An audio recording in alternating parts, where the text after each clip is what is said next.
structure was carefully crafted to 22.2% inflation rates as of April this year. What does that say about where we are as a country? I think Nigeria has resorted to be resilient. Before you call the police station, before they even leave, they take permission from I don't think there's really anything on ground to improve. the struggle, the ASU strike. Minister of Education volunteered and said, give me 2 weeks. It was a life.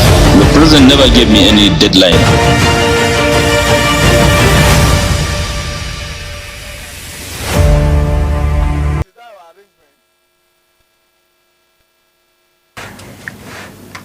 Good morning and welcome to another beautiful day right here. It is, of course, a bright day. You know why today is bright? Because it is a Thursday. One thing about Thursday is that we call it Throwback Thursday because it's been named like that. Sometimes some people will be wondering, how do they even come about naming the days of the week, Monday, Tuesday, Wednesday, down to Sunday, which is originally the first day of the week, while we have Monday to be the first working day of the week.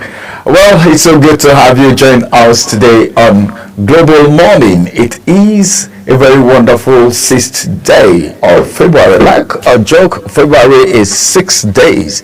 What have you achieved so far in February? Well, some of us had carryovers from January into February, and we're trying to merge the two to make sure the to-do list, all the vision, and of course what we want to achieve for the year is well achieved. So good to know that.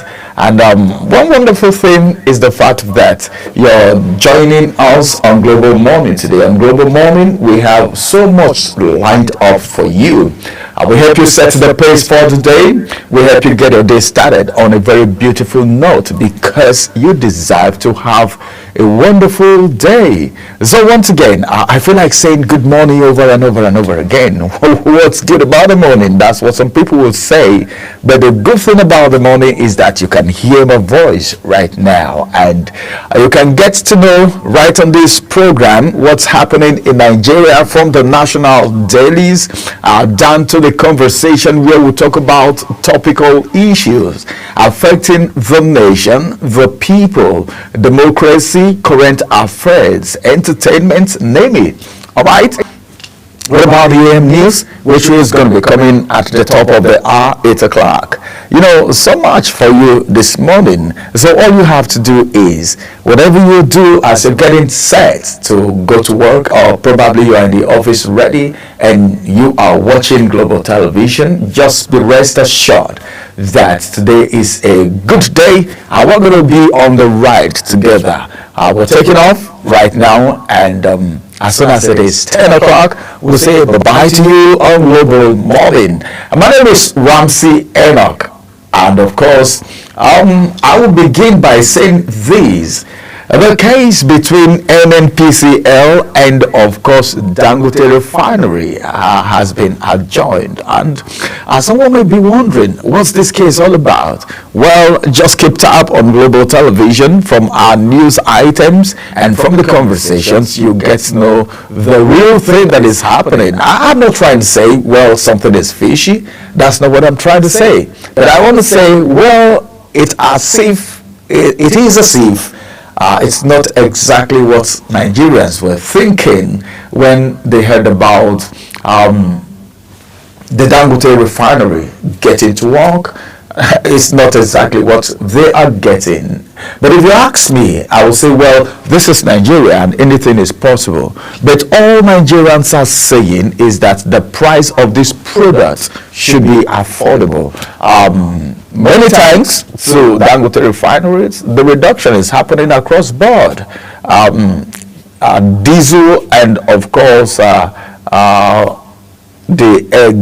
jet fuel, everything is reducing. The price is reducing. I think there is a little slash. If you want to say, well, the slash is just something small, that's how it is. I think this is contrary to what happens in this country, that if the price of something goes up, it doesn't come down again. That's what a lot of people will tell you. But that's so common with commodities in the market. Then fair transportation, yeah, fair. If you want to move from one location to the other, as a matter of fact, whether you like it or not, Nigerians must move from one place to the other, because you will want to render service. You can't render it from your home, except for people who do remote jobs. But how many people in Nigeria are doing remote jobs? Meaning, you and I will need to commute from one location to the other. And how do we do that?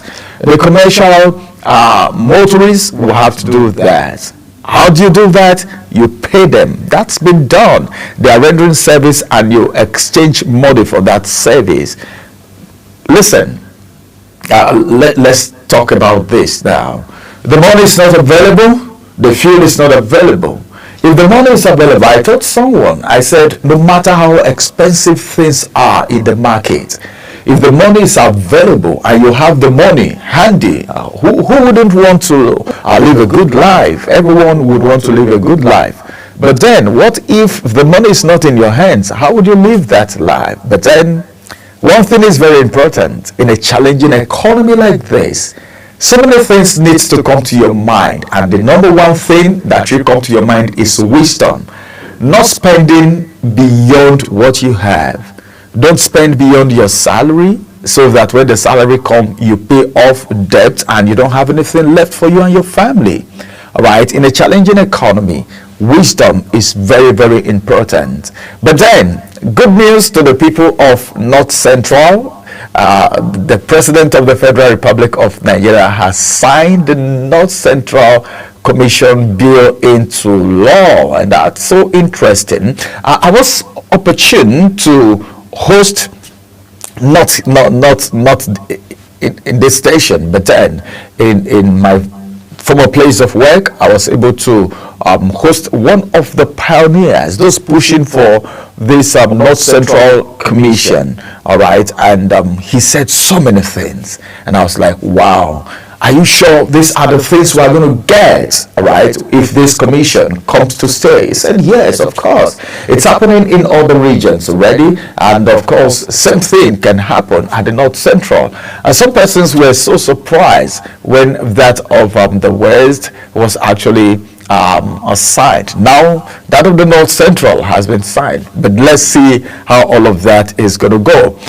Then talking about what's happening in the United States of America. Wow.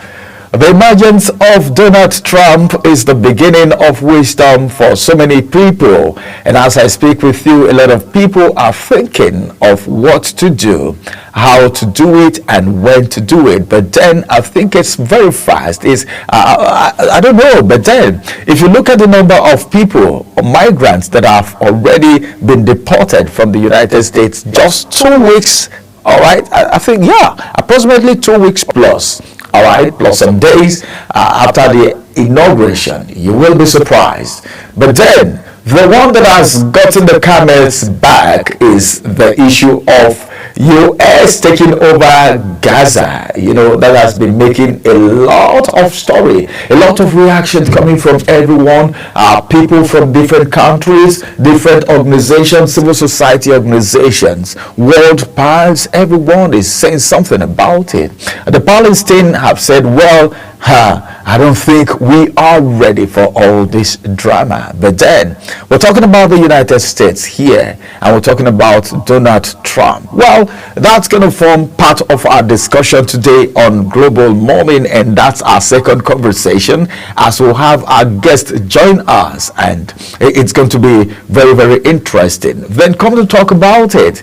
Elections in Nigeria, electoral fraud. Have you think about it lately?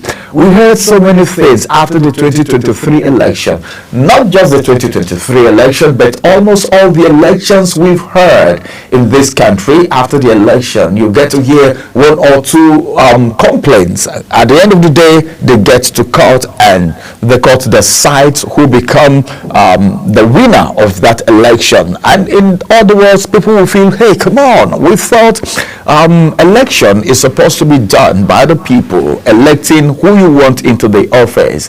But then, when a case is being judged from the court, and the court decides who wins the election, it will appear as if it is the court that have actually elected the person into office. But then that's not all it is in totality, because that's what some people, some Nigerians think, but that's not exactly what it is. All right, I think the court passed its judgment based on evidences they have at their disposal. So the more evidences you have to present, the better for everyone who is going to court. But then, now that people are being faced with trial, people are being jailed for electoral fraud, where are we heading? Can we now say this administration is trying to get it right? And this is not the first time electoral fraud is happening, but then the good news is that the authorities are rising to the occasion to jail someone who is involved in electoral fraud. You know, so many times people have pointed accusing finger to the regulatory body, the body in charge of elections in Nigeria, that is the Independent National Electoral Commission, and of course the chairman. There was a time, I think it's all rumors, because if not proven until it's been proven at the court of law, it is still rumors, you know, because of accusing fingers that have been pointed to people in electoral offices, especially the chairman of the electoral body, talking about the Independent National Electoral Commission. Then we have recs, people who are the returning officers. Then we have other people, youth corps members, right, who are involved in this electoral process. We have ad hoc workers who are not directly working with INEC, but then recruited for the purposes of these elections. All these actors come into the scene to make elections happen, to decide who wins the election. The decision is actually by the electorate, but the activities, all right, is being conducted by these actors. And at the end of the day, we're getting to know now that it is a crime to get involved in electoral fraud. Well, that's also going to be forming a part of our conversation today, because this is something very crucial. Can we now say the federal government is trying to get it right? Can we now say, well, the assertion, the belief, all right, the speculations that some people in authority, government officials who are vying for political positions, allegedly, try to influence, all right, the electorate. Can we now say that is not true, based on the fact that some persons are sent to jail right now because of electoral fraud? All right, that's going to form part of our discussion today. You see, the reason why I said today's Global Morning is going to be very, very interesting. So all you have to do, you need to follow us on our social media platforms so that you can drop your reactions, your comments. All right, we are Global Television NG, all right, that's Global TV NG on YouTube, and of course Facebook. You can also check us out on Instagram and of course Twitter. Drop your comments, drop your reactions. How is it in your own area? What do you think about this electoral fraud, so that when we start the discussion you can react and we'll pick it up from there. That's the reason we are here. All right, it's a beautiful day right here. So as you get ready to go to your office, don't forget that Global Television is right here to serve you. I will get straight to the national dailies this morning, but don't forget that as you board your vehicle going to your offices this morning, you need to be careful the kind of vehicles you board. You need to check out vehicles that don't have plate numbers. Don't board vehicles like that because you don't know who they are.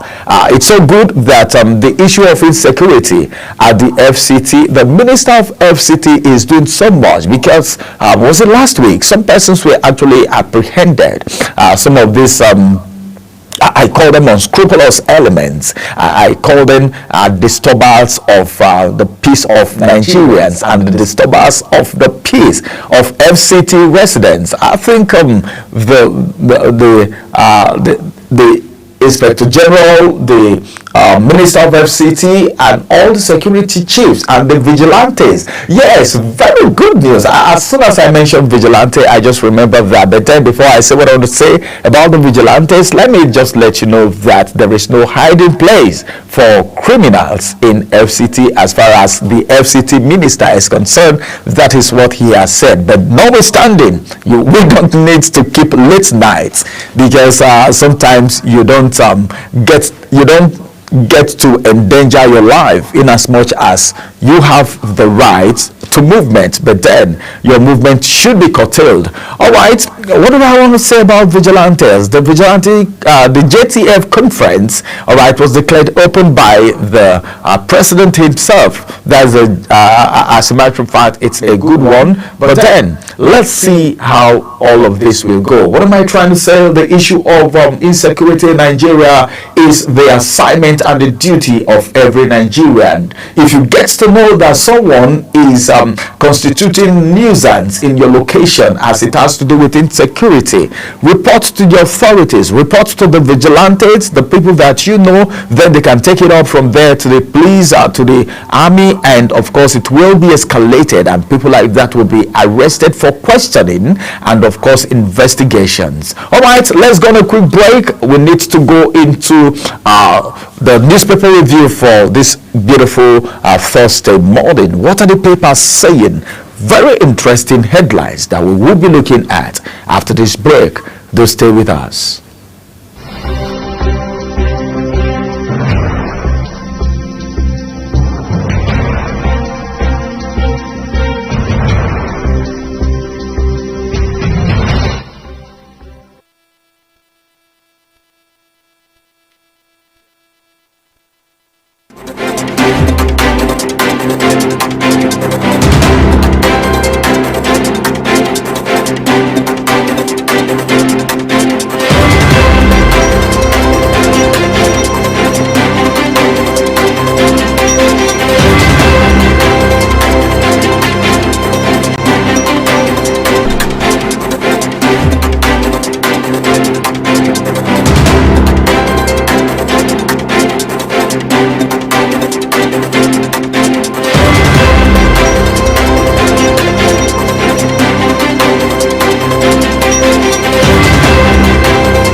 Welcome back. It's now time for us to look at the national dailies for the day. What are the papers saying?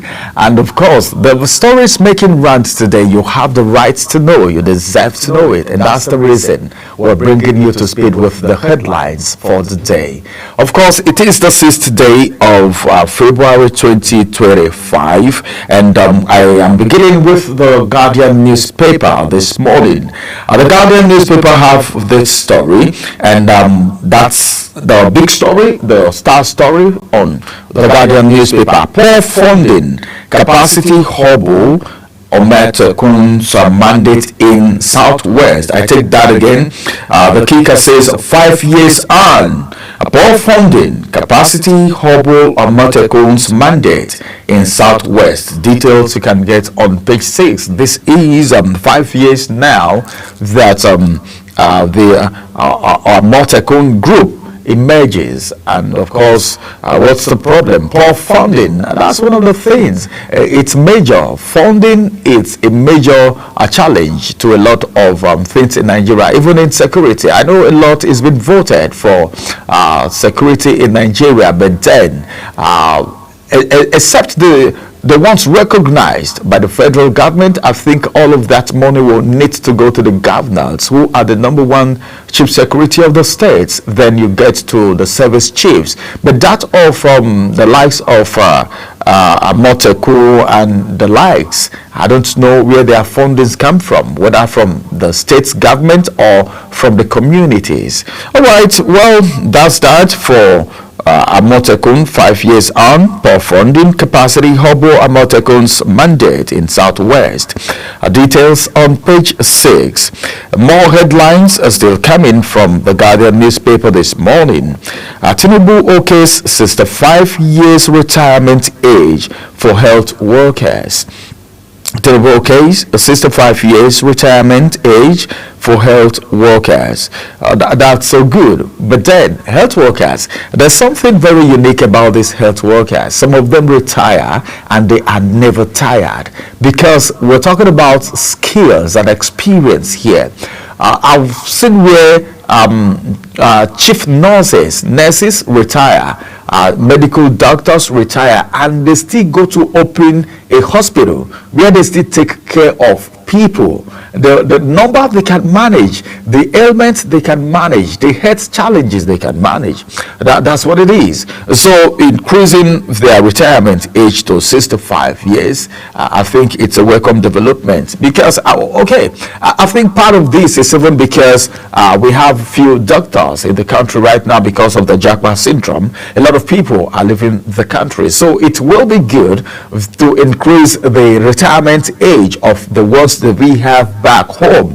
Apart from increasing their retirement age, their remuneration, the way they will be taken care of, the more advanced they are in age, the more attention they need, as it has to do with care, because you need to be properly taken care of before you can even take care of the patients and carry out your duty as a health worker.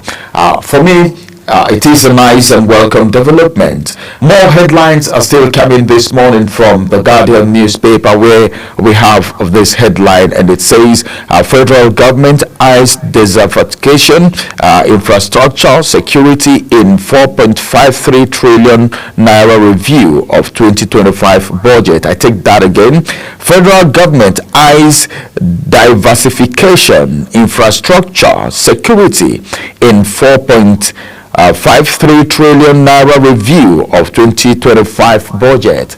Well, the 2025 budget was actually reviewed and it was increased. There was an increasement, and part of the reason why this increment was made is what the federal government is trying to let Nigerians know right now. Diversification, infrastructure, security in 4.53 trillion naira review of 2025 budget. Details of that you can actually get on page 6 of the Guardian newspaper. Suspended, more still coming from here. This one says a suspended Ogun monarch remanded in correctional center over assault. Wow. A suspended Ogun monarch remanded in correctional center over assault. Well, I don't know, but then this is not part of what we used to know about monarchs, about traditional rulers. Before you even hear that a traditional ruler is going to correctional center, all right, we don't call it cells or prisons anymore, correctional center, it will be very, very difficult. But now things have turned around, especially when there are some persons who decide the activities of these monarchs. Well, if you want to get the details of that, you can quickly pick a copy of the Guardian newspaper and quickly scroll to page 8 of the Guardian newspaper. More headlines still coming from the Guardian this morning. Nigeria's output growth may slip to 0.8%, says report. Owando rewards shareholders with 1.28 billion shares. That you can also get on the Guardian newspaper. Dangote begins fuel exports to Saudi Arabia, pushes capacity to 550,000 barrel per day. That is BPD. The details of that you can get on page 3 of the Guardian newspaper. And as a matter of fact, I think one of the things that Nigerians were even skeptical about is, if Dangote starts supplying fuel, this product, to other countries, would we have enough in Nigeria? But then I think the very significant and important thing right now about the Dangote refinery is the fact that the price of fuel was reduced after it was skyrocketed. Okay, the price skyrocketed. A few weeks or months later, the price was reduced, and the same thing has happened to diesel and jet fuel. So as a matter of fact, if this product is being exported, would we have enough? But then we're being made to believe that the Dangote refinery can service both Nigeria and other countries. And if exporting will make the price to be affordable by Nigerians, because if you're exporting, you should be able to make enough money for the running cost of the refinery, which in turn, if all things being equal, should at least make the price, all right, achievable, I think, affordable. I think it should be something that every Nigerian can wake up to it and say, wow, kudos to Dangote refinery, because now I can move from one location to the other with this amount of money, because fuel is not scarce anymore and the price is affordable. But all the same, the story here this morning on the Guardian newspaper, page 5, says Dangote begins fuel exports to Saudi Arabia, pushes capacity to 550,000 barrel per day. Moving away from there, FGWFP invest 1.2 billion naira, that's $2.5 billion, to tackle hunger and nutrition. Okay, details on page 5. Then this one says Nigeria's output growth may slip to 0.8%. Says report. I've taken that. I feel I should take that again, because I want to be emphatic about that. And if report has come to say that, then the authorities need to rise to the occasion to make sure this is being handled before it escalates and gets out of hand. All right, more headlines are still coming to you this morning. Let's quickly go on a quick break. After this break, we return with the rest of the newspaper headlines, and the next point of call will be the Vanguard newspaper. Do stay with us.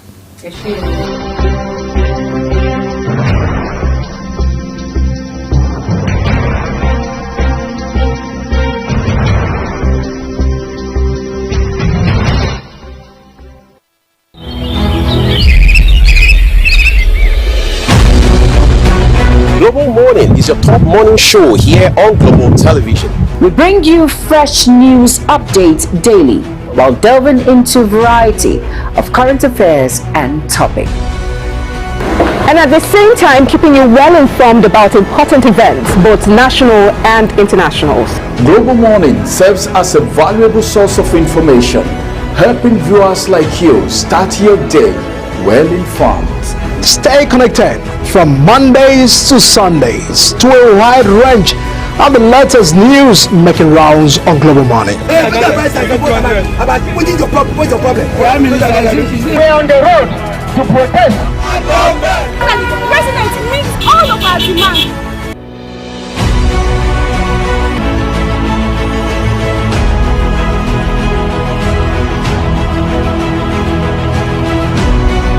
This is Global Morning.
Welcome back from that break. It is still Global Morning right here on Global Television, and of course the newspaper headline is still on.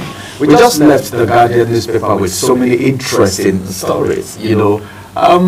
One of the things that actually caught my fancy as far as the stories are concerned is the issues that has to do with nation building. All right, that's by the way. Let's leave all of that, and our next point of call, like I said before we went on break, is the Vanguard newspaper.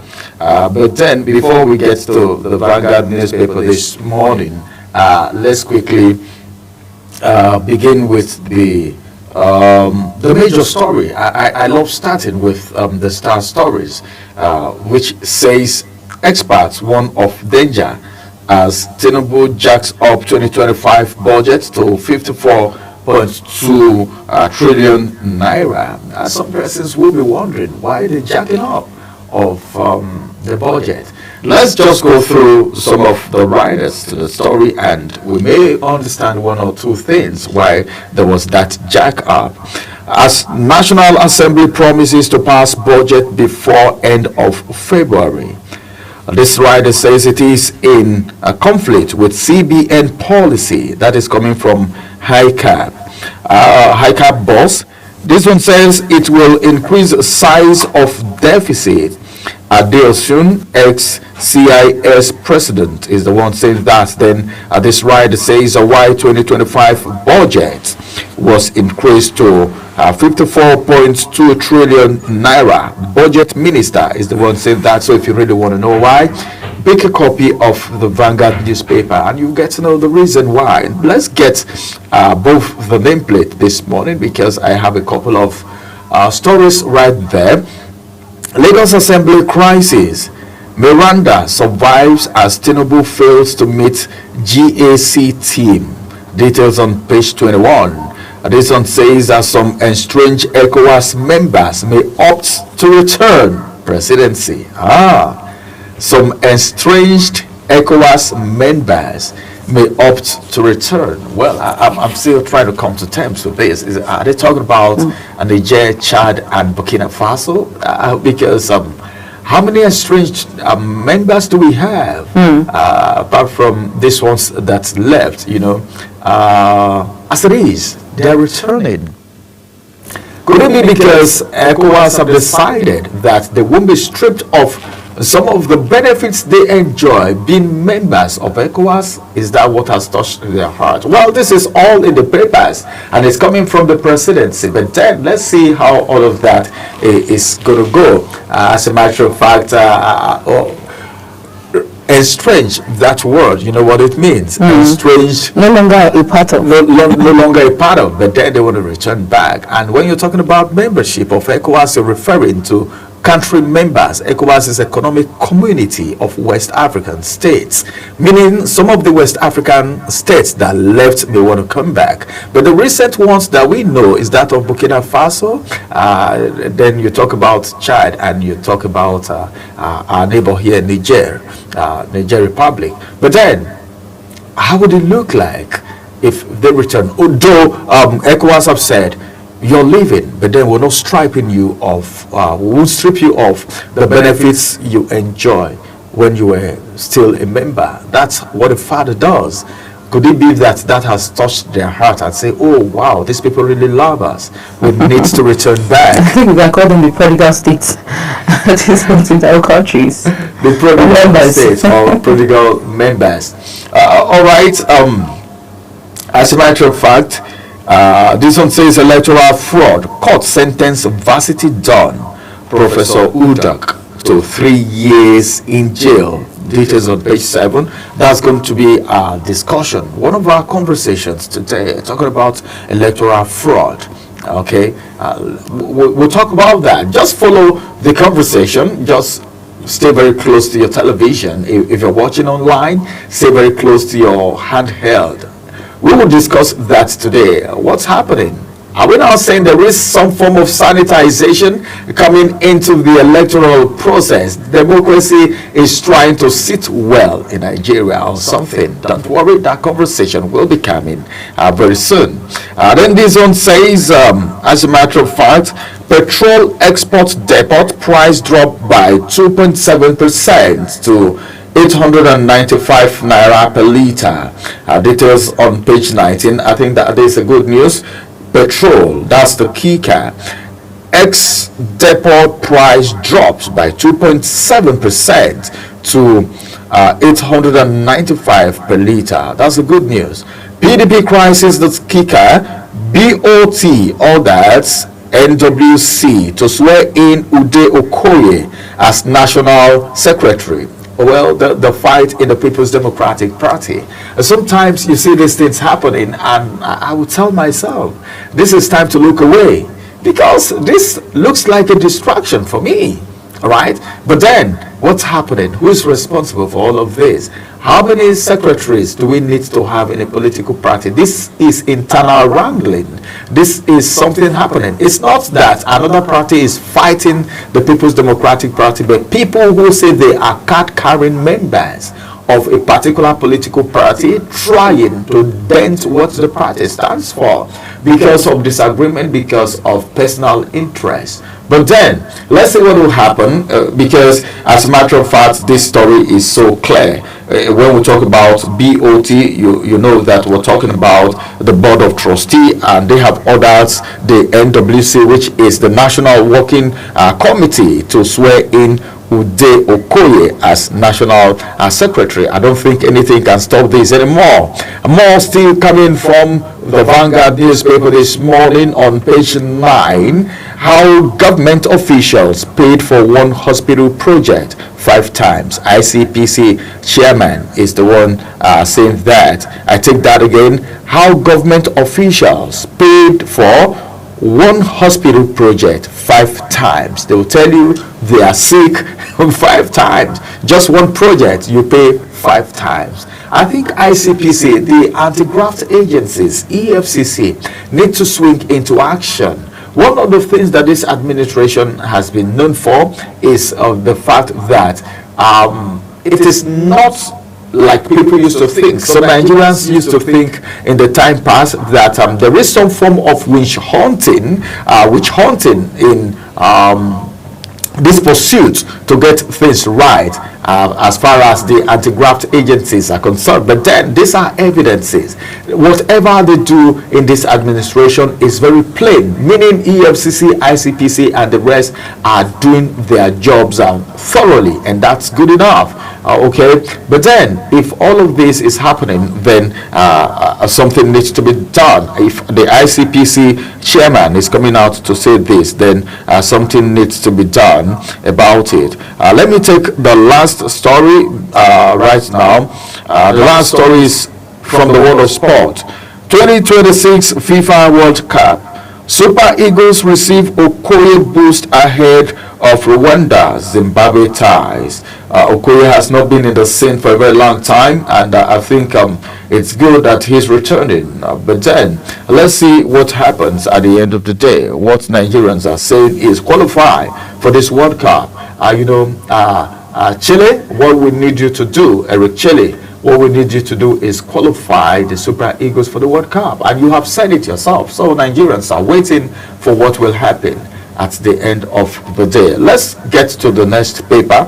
Queen Agaba is right here. And of course, the next paper is where we are going to right now. All right. It's good to have you right here, Queen. Let's get to the Nigerian News Direct. Always a pleasure, as we have been discussing. Well, on the Nigerian News Direct, on the front page of the Nigerian News Direct, we have quite a number of stories right here. Our first story would be the Edo debt profile increased by over 900% to 682.57 billion naira under Obaseki. Asset Verification Committee is attributed to this statement, as aid denies allegations, vows to publish counter evidence.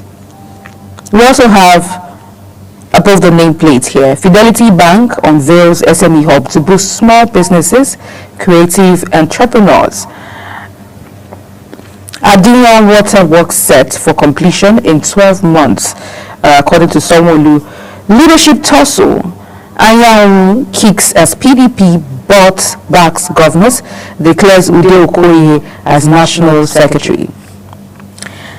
Dangote Refinery exports 2 cargoes of jet fuel to Saudi Aramco in Saudi Arabia. We also have El-Rufai's ex-officials dismiss 423 billion naira corruption allegation as political witch hunt. These are the stories we have on the front page of the Nigerian News Direct. As regards the dismissal of the 423 billion naira allegation, corruption allegation by it's been said that once a person leaves political offices, there's always, and there are no allegations, there are no talks about misappropriation of funds, fraud, corruption, and money laundering, and all of that. It means that that person is a worthy servant. But how many of the political office holders can we say that leave office and then there are no allegations whatsoever, there are no call-outs whatsoever for fraud or money laundering or misappropriation of public funds? How many? I'm just thinking. I bet there are a few. Okay. Probably. There would be some, but then very few, like you said. Well, these are the stories we have on the front page of the Nigerian News Direct. You can look at the Guardian newspaper.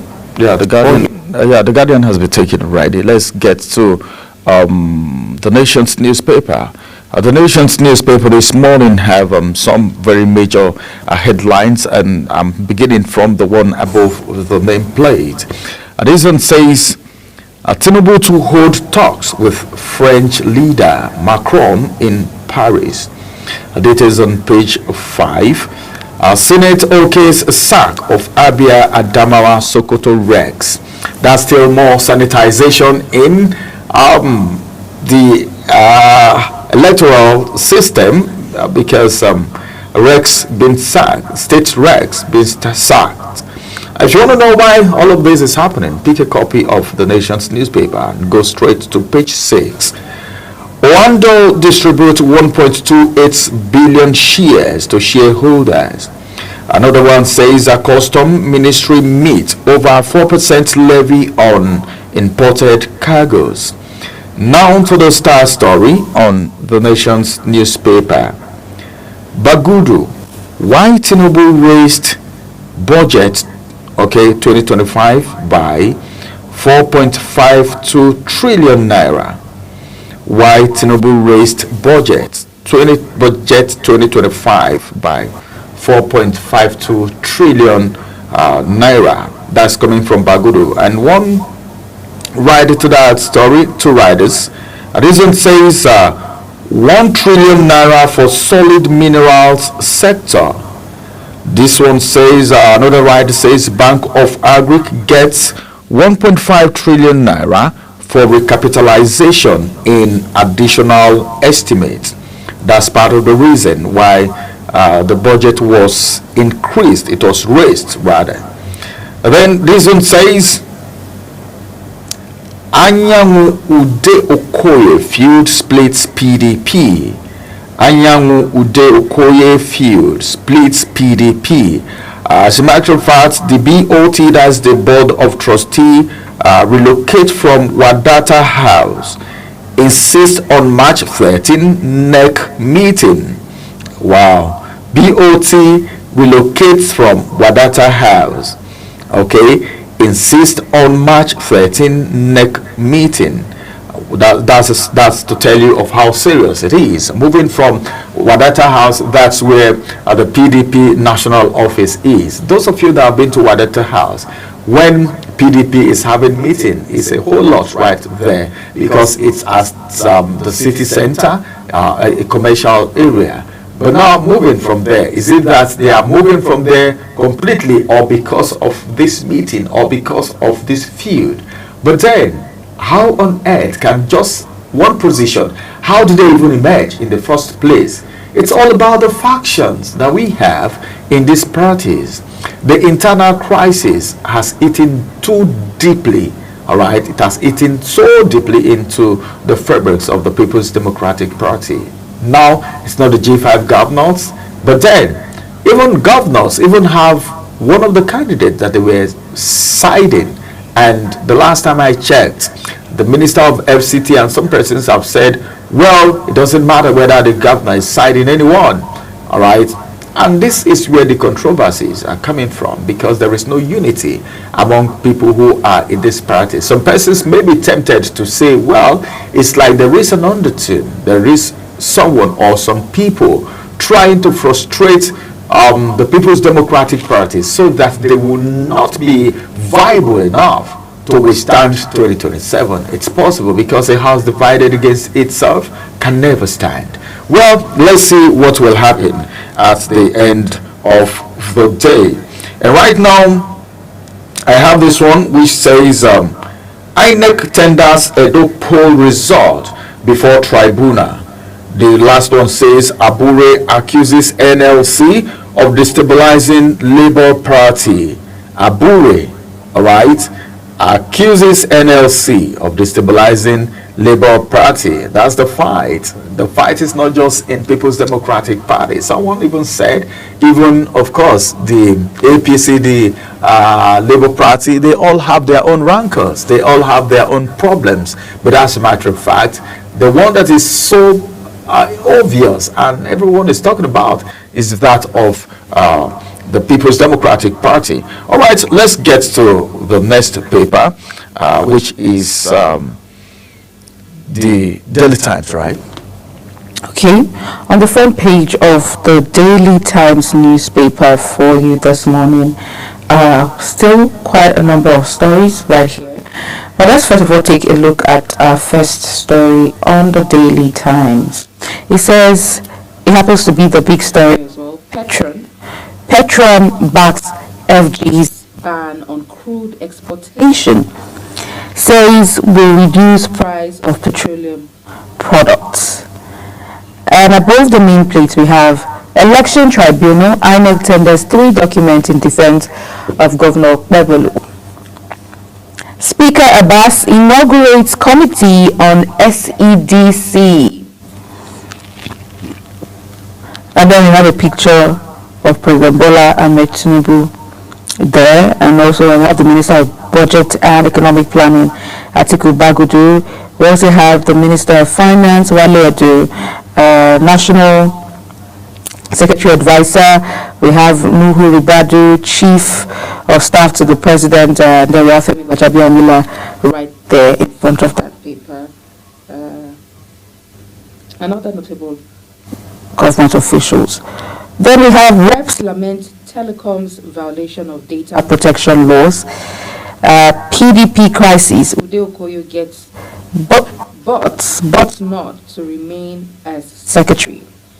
Ned Nwoko's defection to APC sparks rule at Senate plenary, as expected.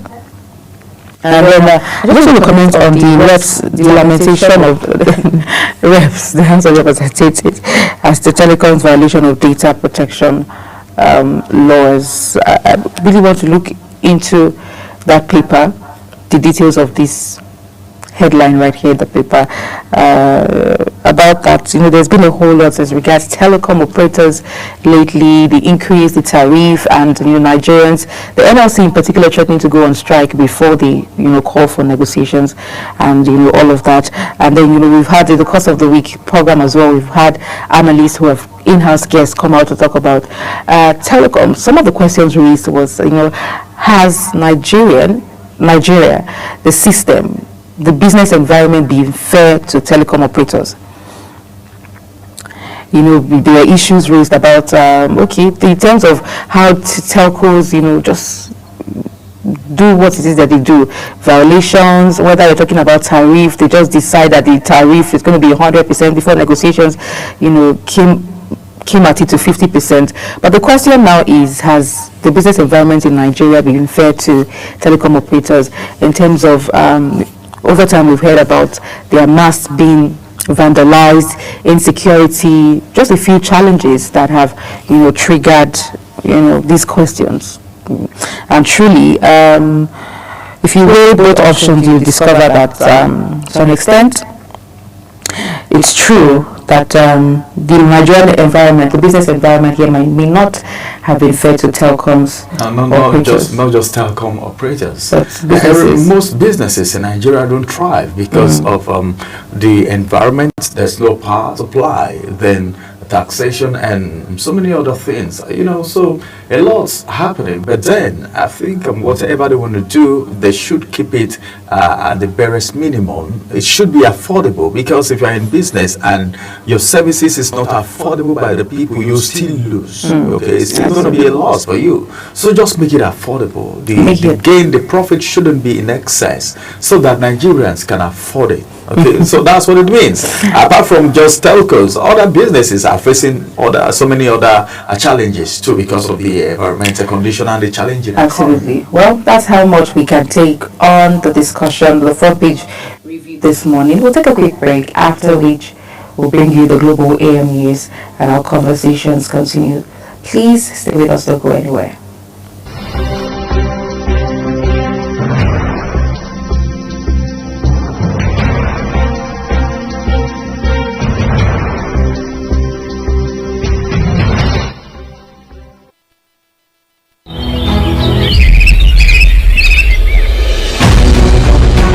Global Morning is your top morning show here on Global Television. We bring you fresh news updates daily while delving into a variety of current affairs and topics. And at the same time, keeping you well informed about important events, both national and internationals. Global Morning serves as a valuable source of information, helping viewers like you start your day well informed.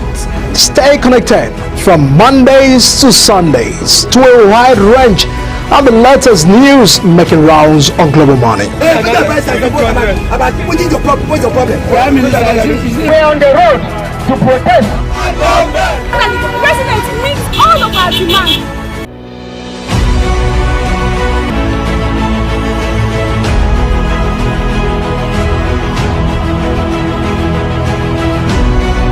This is Global Morning.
And welcome to all our viewers in Nigeria and around the world to the AM News on Global Television.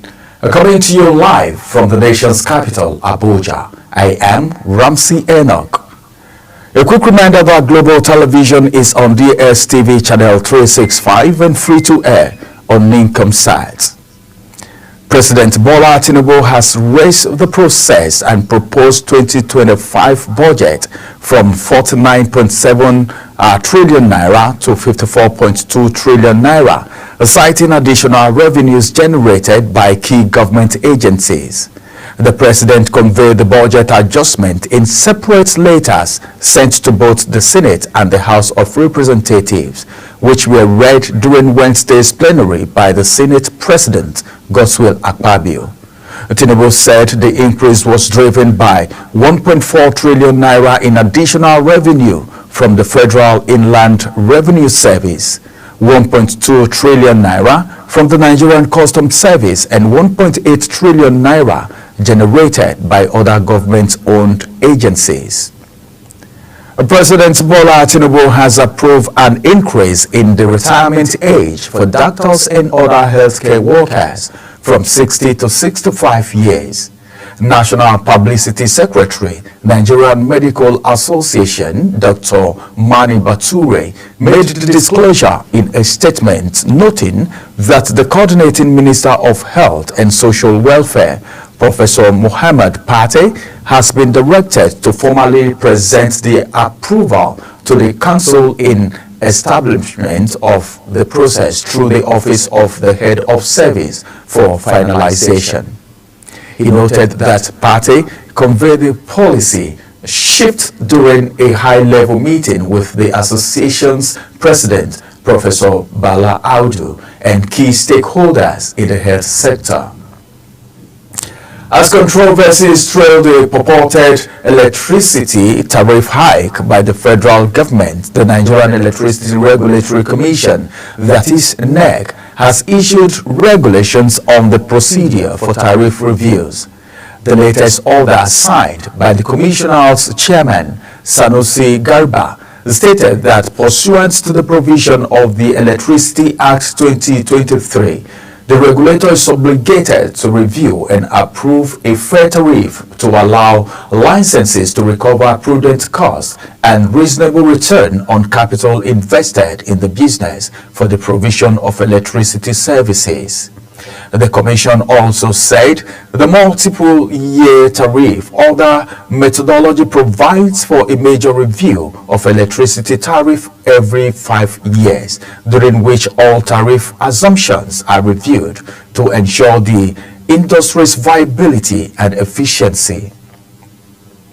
President Bola Tinubu has declared open the Joint Task Force Commanders Conference 2025 at the Defense Headquarters in Abuja.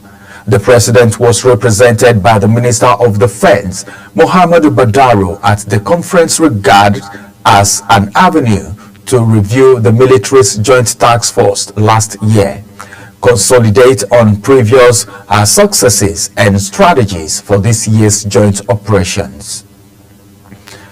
President Bola Tinubu has declined assent to a bill for the establishment of the Federal University of Education, Numan, Adamawa State. He conveyed the decision in a letter addressed to the Speaker, House of Representatives Abbas Tajuddin, read by his deputy, Benjamin Kalu, who presided over the plenary. President Tinubu, while explaining his reason for declining assent to the bill, stated, among others, that Section 22 of the bill accords the authority on the disposal of land to the governor and not to the president, as it ought to be by law in respect of land belonging to a federal government entity in the case of universities. Imo State government have vowed to prosecute illegal miners responsible for widespread environmental destruction.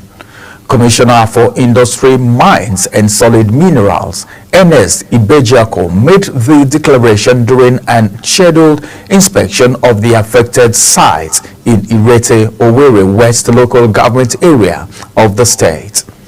Global Television's Amarachi Ibe was there for us. A stable industrial hub, Irete Industrial Area now bears the deep scares of unchecked illegal mining. Solid ground turned into hazardous pits filled with water. The land stripped of its natural stability, poses a serious risk to surrounding communities. On citing the commission and his team, several illegal miners fled, leaving their tools behind. However, security operative apprehended 3 suspects. His Excellency is desirous of reactivating this industrial layout and making it very functional. But right now you can see yourself, they are destroying the environment. Every attempt to stop them has failed. So therefore we will prosecute these people that own all these machines, and they will come and reclaim this place. Ibejako stated that the state government will not tolerate the level of environmental destruction, assuring that those responsible will be prosecuted. You can see the extent of damage to the extent that they have created a lake here now. How do we recover this land? So, but the law says that if you have devastated a place, you recover it. So they must come, they must report to the ministry for proper assessment. If anybody has given them any license to dredge here, they let them bring it. Illegal mining remains a growing concern in Imo State, leading to several land degradation and endangering communities. Authorities insist that stricter enforcement measures will be put in place to curb the menace. In Owerri, Amarachi Ibe, reporting for Global TV News. The Federal High Court in Abuja has adjourned till March 18 for ruling in the suit filed by Dangote Refinery and Petrochemical FZE against the Nigerian Midstream and Downstream Petroleum Regulatory Authority, Nigerian National Petroleum Company Limited, and 5 others over the issuance of petrol import licenses. Justice Ian Ekwo adjourned the matter to deliver a ruling on the preliminary objection filed by NNPCL challenging the competence of the suit. The Economic and Financial Crimes Commission, that is EFCC, has arrested 4 officials of the National Hajj Commission of Nigeria in Abuja over alleged fraud and money laundering. The 4 officials were arrested on Tuesday at the Commission's headquarters located at 991992 Zakaria Mamalari Street Central Business District in Abuja. The operative left the premises with the spokesperson of the Commission, Fatima Usara, and 3 others. The Benue State government has signed a memorandum of understanding with Zebra Crop Bank to address challenges associated with post-harvest losses. Correspondent Felicity Ndere reports that the initiative is to provide the needed infrastructure for storage and processing of agro products. We are still going to have technical sessions that will deepen conversation about the engagement between Zebra House and Benue State government and other agencies of the Ministry of Agriculture. The Memorandum of Understanding between Benue State Government and the private investor is to tackle post-harvest losses by construction of storage and processing facilities for smallholder farmers in farming communities, as well as providing access to market and credit facilities. Director General of Bureau for International Cooperation and Development, Leo Angelio Viashma, explained that the partnership is a product of due process and diligence that aligns with the present administration's policy to adequately manage pre- and post-harvest losses. Aligns 100% with His Excellency's policy, one of ensuring that we manage post-harvest loss, on ensuring adequate storage facilities for our crops and yield, of ensuring that we strengthen government systems and government organizations that have to do with agriculture, and ensuring that there's capacity being built for our civil servants, and of course one of the biggest components of agriculture, which is extension workers. This project deals with all of that. Chief Executive Officer of Zebra Crop Bank, Buffy Okeke Ojiodu, said the initiative will be implemented within 5 years. We provide doorstep access to sale, storage services for the farmers, access to credit using the commodities as collateral, and price transparency. And we value add by doing primary processing at low cost to the farmers as well.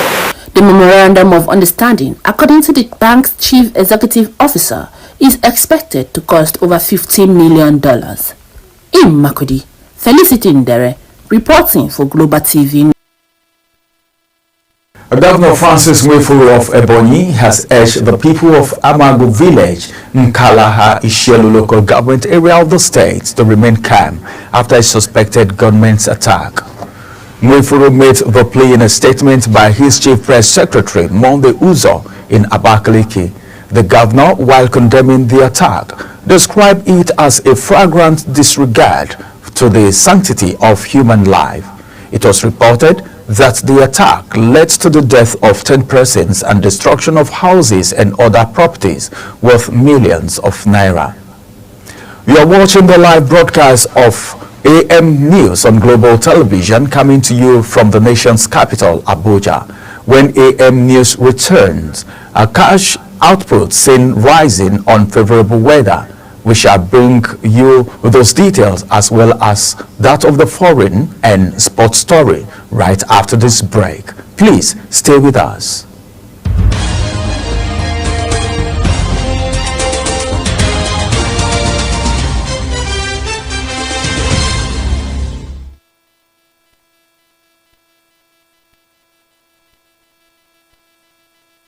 Business. Dangote Refinery has made headlines again with its third major reduction in diesel price in less than 3 weeks.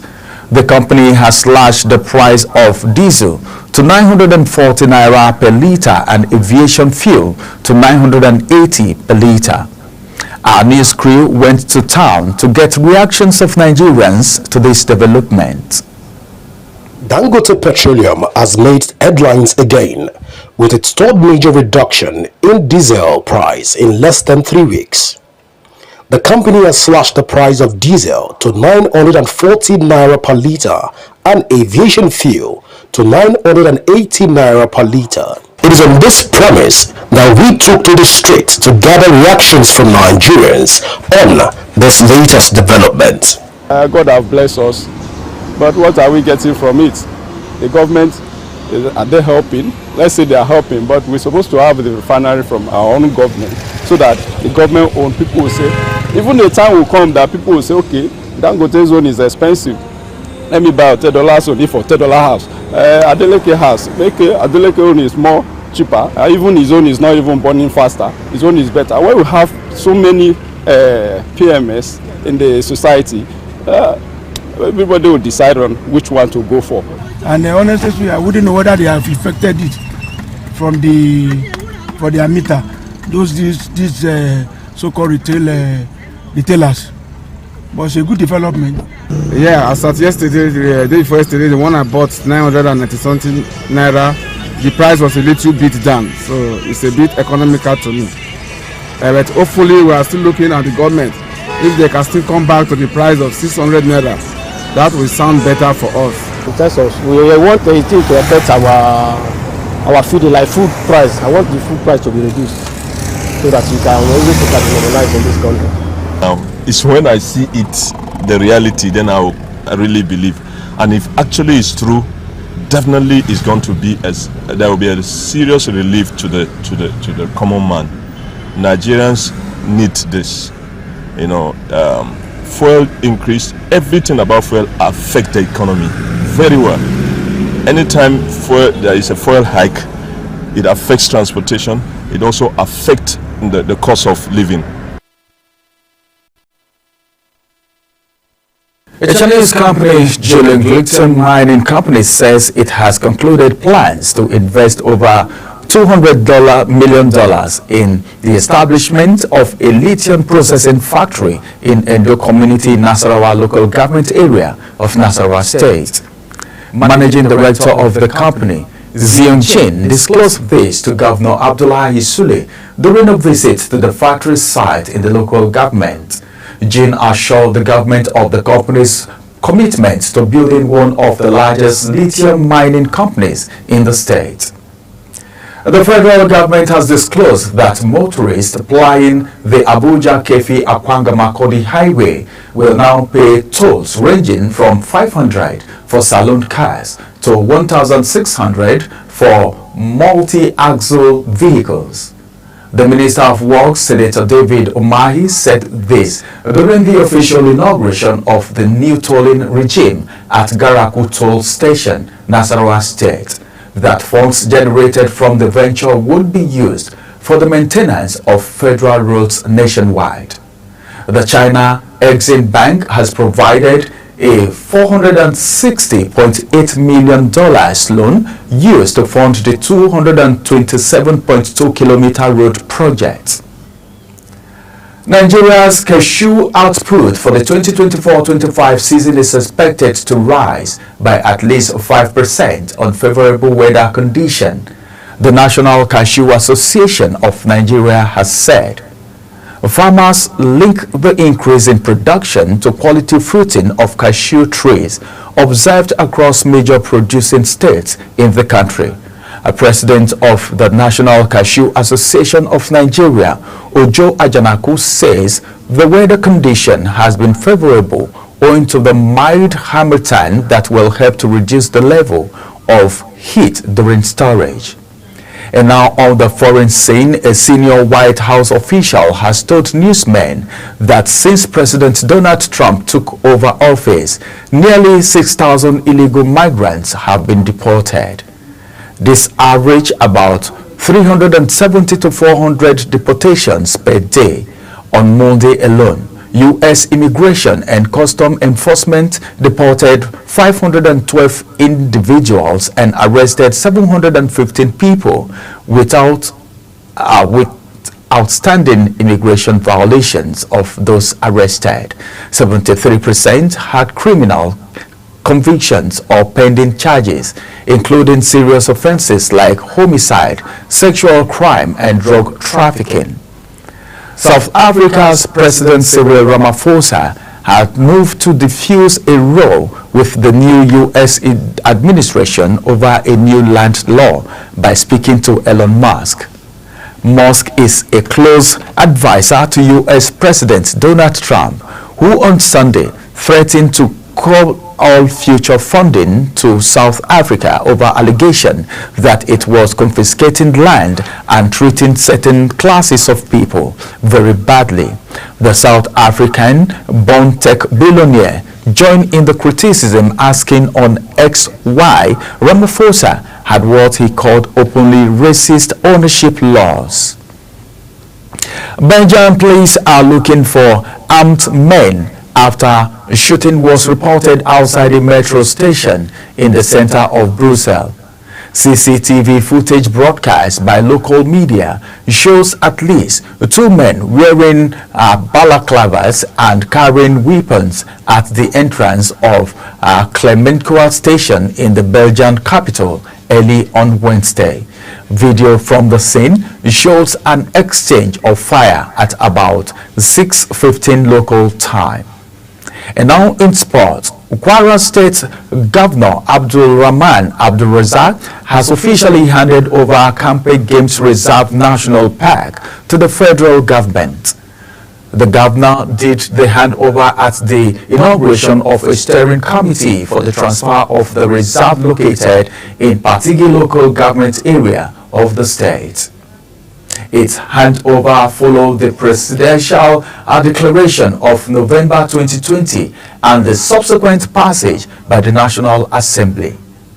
The Premier League is actively addressing the challenges posed by video assistant referee VAR errors, having recorded 13 mistakes in the first 23 match rounds of the current season, a notable decrease from 20 errors at the same point last term. Those errors comprise 4 incorrect VAR interventions and 9 misinterventions as identified by the key match incidents. In response, the league has unveiled a 6-point plan aimed at enhancing the accuracy, speed and transparency of VAR decisions. A central component of this initiative is the potential introduction of semi-automated offside technology by the season concludes. Nigeria will slug it out with bronze medal winners China in her opening Group B game at the FIBA Under-17 Women's World Cup 2025 in Czech Republic in July. The Junior D Tigers match up against their Chinese counterparts on 12th July 2025 was made known after the tournament draw yesterday in Brno. After the China game, the Nigerian women's team will play Canada on 13th July and Portugal on 15th July. As the AM news come to an end, we want to remind you that we are on social media. Many thanks for joining us on the AM news this morning. I am Ramsey Enoch. Many thanks for watching.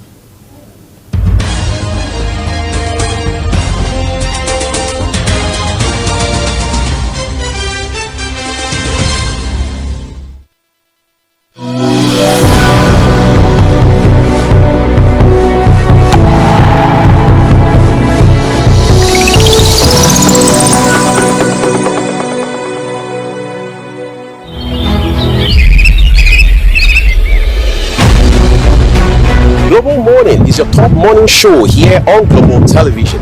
We bring you fresh news updates daily while delving into a variety of current affairs and topics. And at the same time, keeping you well informed about important events, both national and internationals. Global Morning serves as a valuable source of information, helping viewers like you start your day well informed. Stay connected from Mondays to Sundays to a wide range of the latest news making rounds on Global Morning. We're on the road to protest. The president meets all of our demands.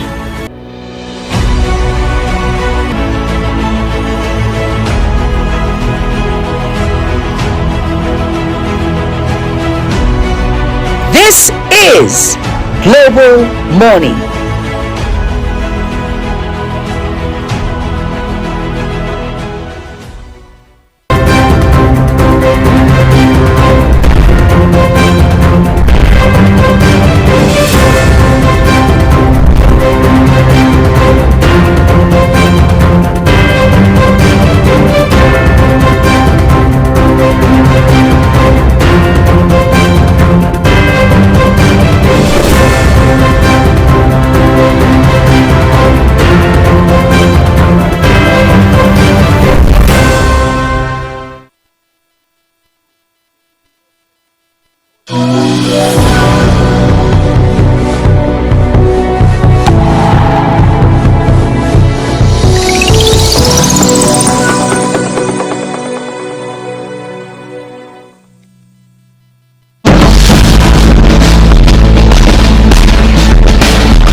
is your top morning show here on Global Television.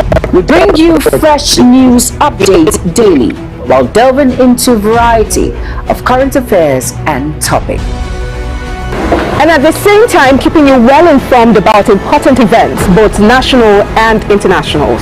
Global Morning serves as a valuable source of information, helping viewers like you start your day well informed. Stay connected from Mondays to Sundays to a wide range of the latest news making rounds on Global Morning. We're on the road to protest. The president meets all of our demands.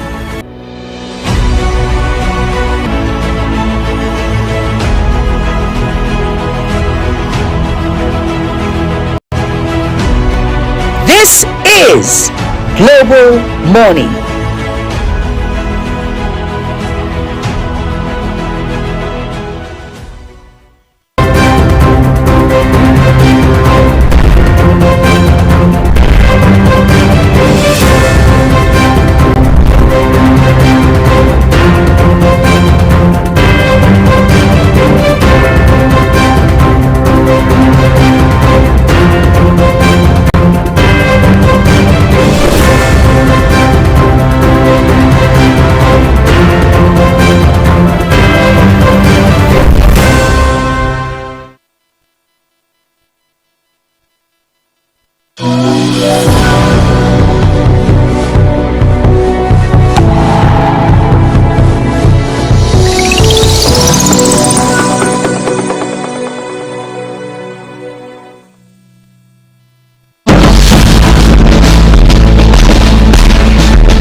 Back from the AM News. It's been a very wonderful time coming. Now it's the time for us to get into the first conversation. As a matter of fact, electoral fraud is one thing that a lot of people have been so skeptical about, because every electioneering year you hear people talk about it was rigged, it was this, it was that, especially when it didn't go in the favor of some opponents. But then, apart from the fact that the opponent thing must play out, what about the hitches that we've heard in the past about electioneering? Elections in different places, be it the real election or off-cycle election, we've had some ups and downs. But now, something seems to be happening as electoral, a prof is being jailed for 3 years. Why? Because of electoral fraud.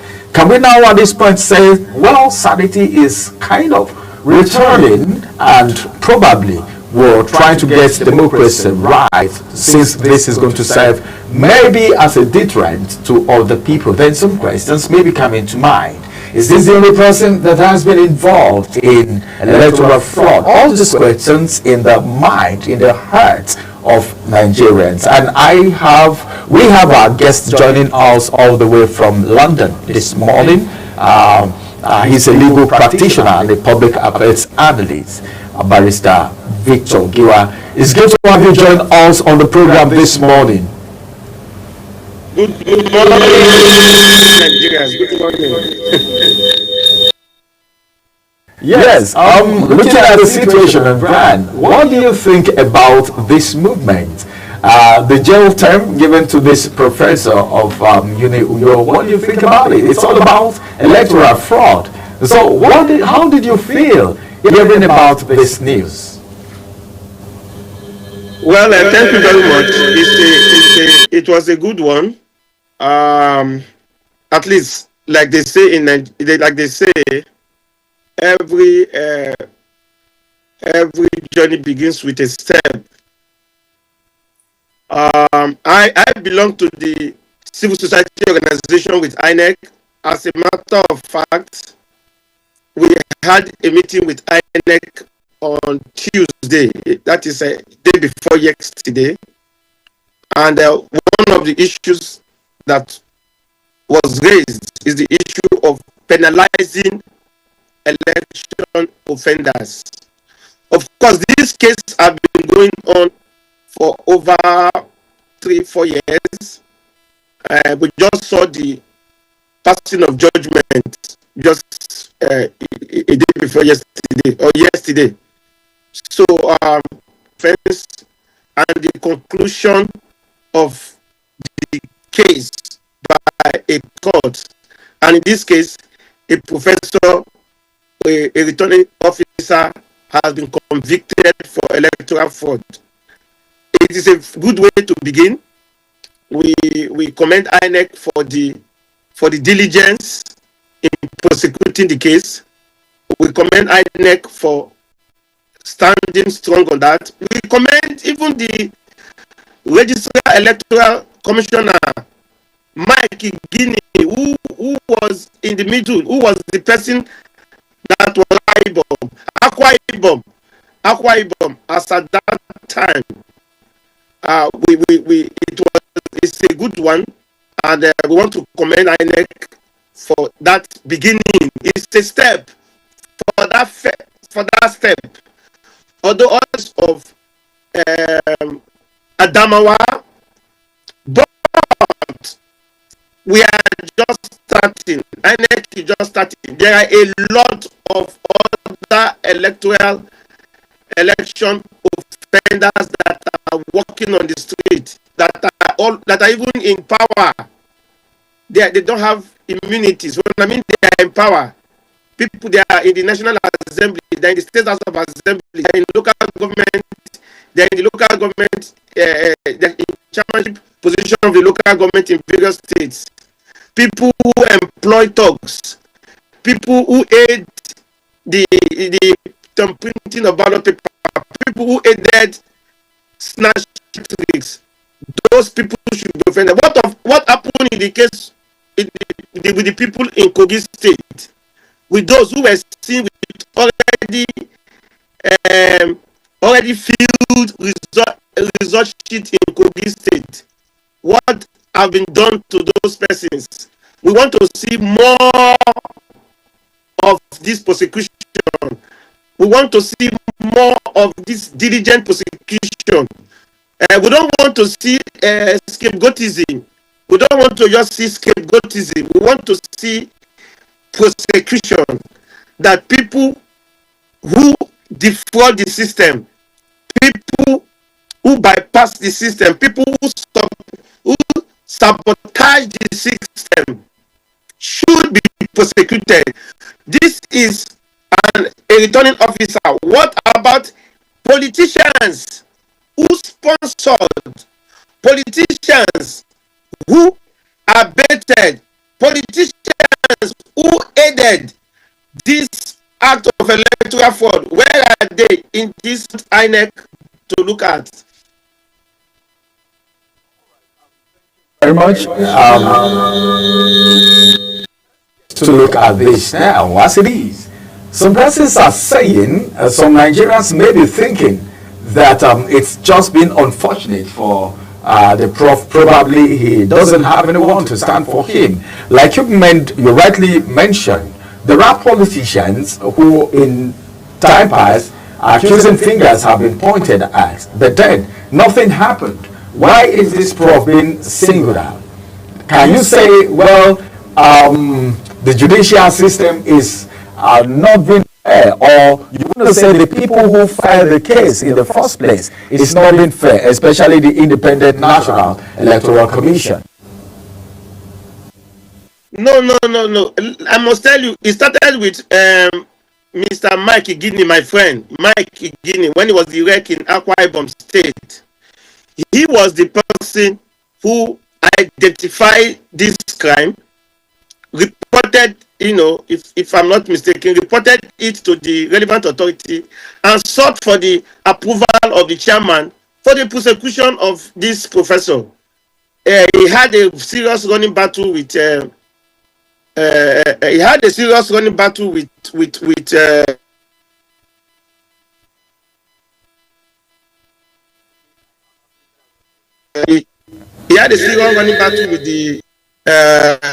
professor, but he was determined, knowing that Mike Igini came from a civil society background. So he was, and of course he's a lawyer, he was able to prosecute, ensure that, he's not even prosecuting, ensure that he gathered the material. He assisted in the investigation of this particular case. And he too was under pressure, but he was able to stand and ensure that this is sees to the end of the case. So that is just one act. It was not only the professor that did that during that 2019 election. All other returning officers, a lot of them compromised the process. A lot of them were involved in electoral fraud, but they were doing it sometimes in collaboration with certain persons. So Mike Igini was courageous enough to come out to say, no, this particular person has been involved in subverting the electoral process. So what I am saying, therefore, is that it is not that the judiciary, it has been the same judiciary. I don't want to go into the issue of the judiciary for now, but let us talk about the role of INEC and the issue of prosecution of these electoral offenses. So what I am saying, I'm one of the lawyers to INEC, and but I also think that INEC should do more. A lot of people by now, if we are prosecuting election offenders, a lot of people would have been at the bar. Some a lot of people in the prison custody, in the correction centers. A lot of persons should have been having their field day in a correctional center. But because we are not doing that, that is why they still have their. That is why we are still having a lot of electoral, and so look at what happened in Edo State. You could see that a lot of persons are still, getting themselves involved in electoral fraud. So INEC need to do more. Well done, on this, at least to see to the closure of this case, but a lot needs to be done.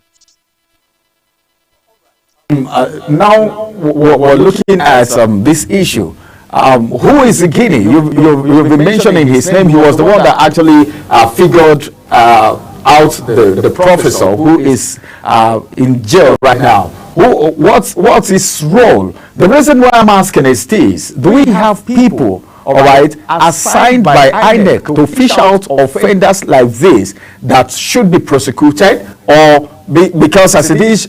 Most of the times, if we have irregularities with elections, the process, all the blame goes to INEC. People feel the manipulation. Some Nigerians think the manipulation and everything that happens, especially when someone is being announced, they feel everything is being done by INEC. And that's the reason you see a lot of people pointing accusing finger to the INEC chairman oftentimes. So do we have people responsible for fishing out these offenders for prosecution? Okay, a lot of attention is on the INEC chairman, and that is understandably so. And the reason is not far-fetched. INEC has prosecutorial power under the 2022 Electoral Act. INEC has prosecutorial power under the 2022 Electoral Act. INEC have also explained, in my election observer reports I sent to INEC in in the Kogi State election, the 2021 or 2022 Kogi State election, I suggested in my report that INEC needs to have its own investigator, its own prosecutor, so that it doesn't need the police or the Ministry of Justice to investigate and prosecute. INEC should be independent in all ramifications, independent in administration of electoral process, independent in investigation, independent in prosecution. INEC should not wait for each. INEC does not need to call the police, get the permission of the IG to prosecute electoral offenses. Because in that case, if the IG is somebody that they will subvert the process. So we have been demanding, we have been asking that INEC should have an independent investigator of its own and a prosecutor. But the INEC chairman, this question you have asked, the INEC chairman has continued to maintain that and argue that they don't have the investigating powers. They don't have people who should investigate. That they depend on the same police. They will depend on the same for getting a particular case. Before you know, they will tell you the police has been transferred. So these are the cases we've been having. Which INEC chairman has been complaining about. So I think very strongly that it is very important that INEC gets an independent. INEC becomes independent with respect to investigation. That is why the chairman has been on the hot seat, and he has always been complaining that he doesn't have the power, he doesn't have the measures, he doesn't have the equipment, he doesn't have the devices, he doesn't have the tools he needs to investigate, because it is still depending on the police, it's still depending on other authorities, it's still depending, other agencies to carry out his duty, and that has become a serious clog in his own power to prosecute. Let me ask this question. My colleague. All right. Let me ask this question before my colleague would come in. Now, we want to know how free is INEC as far as electoral fraud is concerned, because Nigerians in the past have pointed accusing fingers to some INEC officials in previous elections as it has to do with electoral fraud. Now, if INEC is to set up, going by your submission and your report to INEC, to have an independent body that will arrest and prosecute electoral offenders. Now, how free and innocent is INEC as it has to do with electoral fraud? They themselves, because they have been accusing fingers from Nigerians in the past where INEC officials compromise processes. What do we say about that? Can you be a judge in your own case? That is one of the most brilliant questions I've ever seen on this matter. Very brilliant question. Now, that's the truth. Because sometimes too, we have people within the INEC, within the commission, that also, as a matter of fact, for there to be a fraud, in most times, staff and members of the commission are also facilitators of those frauds. You cannot have a successful fraud without, complexity on the side of members or staff of INEC. But the commission itself must also have the power to read itself out. But most importantly, Nigerians, you see, Nigerians must take custody and take ownership of the electoral process. You must be able to place a demand. Nigerians should not see INEC as, oh, they are INEC, oh, they are doing. No, Nigerians should make a demand. The citizens should make a demand on INEC when the issue of electoral fraud is concerned, because it has to do with our life. The issue of election has to do with our own life as citizens. It is more important than your association election, our electoral life. And I will tell you what I mean by that.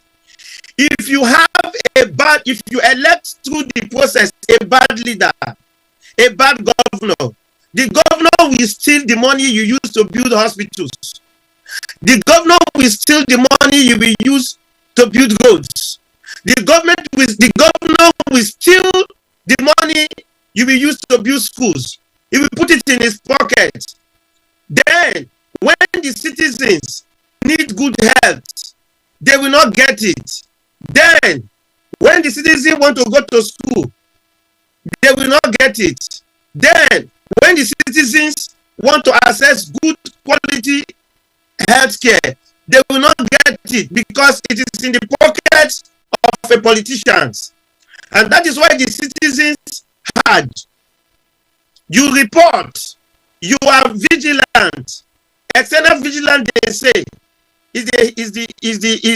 so you must always report INEC officials. You saw in Adamawa how the citizens, the people in the hall shouted that this result has been manipulated. They shouted at the returning at the rec who wanted to announce the result, even in the face of politicians.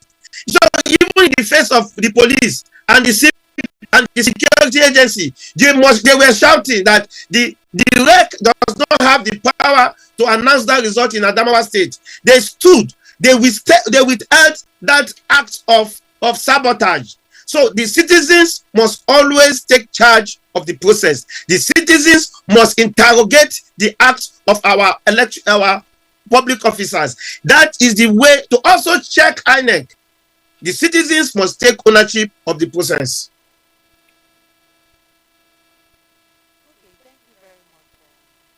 Sir, thank you very much for your contributions. But can we look at moving forward? What key reforms do we need to put in place to ensure that there is never a repeat of such occurrences? Or better still, how can we even leverage technology to see to it that there are no manipulations of this sort? Okay, good. The issue of technology. It's unfortunate that, it's just unfortunate that we are at this level. INEC has moved from having DDC, direct data capture machine. They went to card reader. From card reader, we now went to what they have now. What's his name again? I've forgotten. The biometrics, what we are using now. But still, you saw the last election, in the 2023 election, where the INEC said there was a glitch. The glitch was a technological glitch.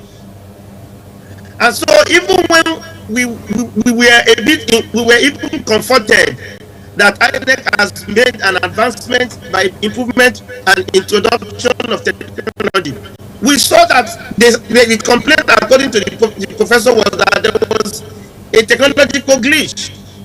So the issue to me is the people who operate the system.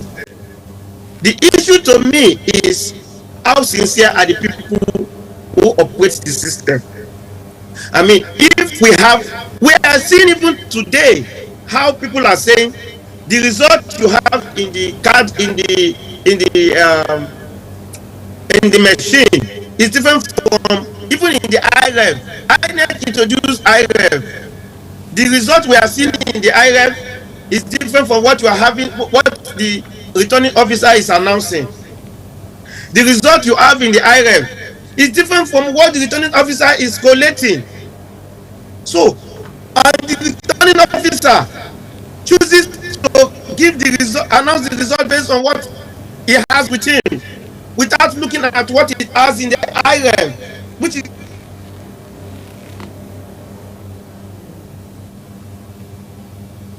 okay. I think we have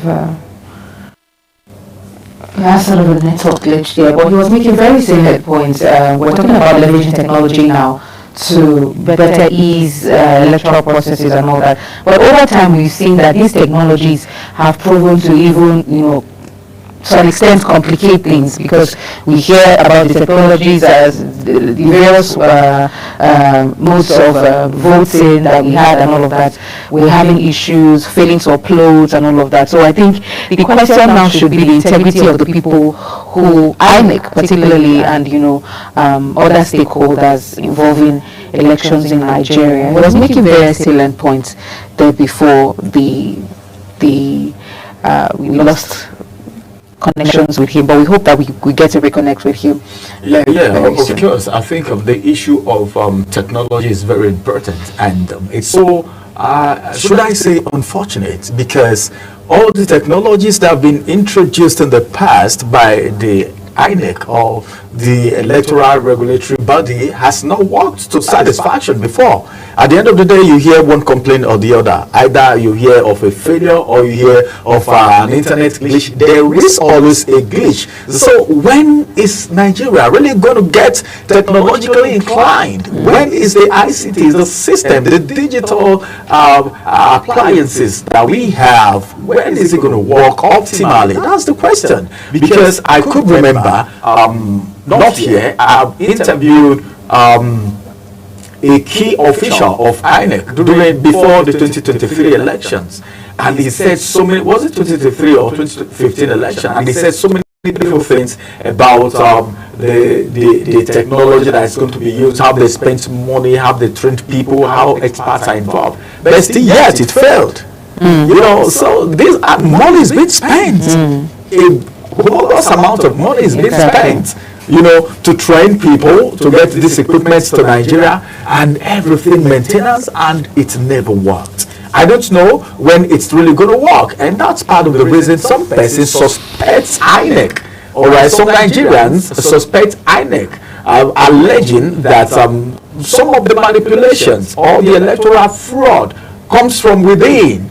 And Nigerians are very smart people, especially these days, this age of internet, social media. As it is happening, they are snapping pictures, evidences, flying on social media and all of that. So I think INEC on its own, because before you can say, all right, this election is free and fair, we shouldn't have bitches.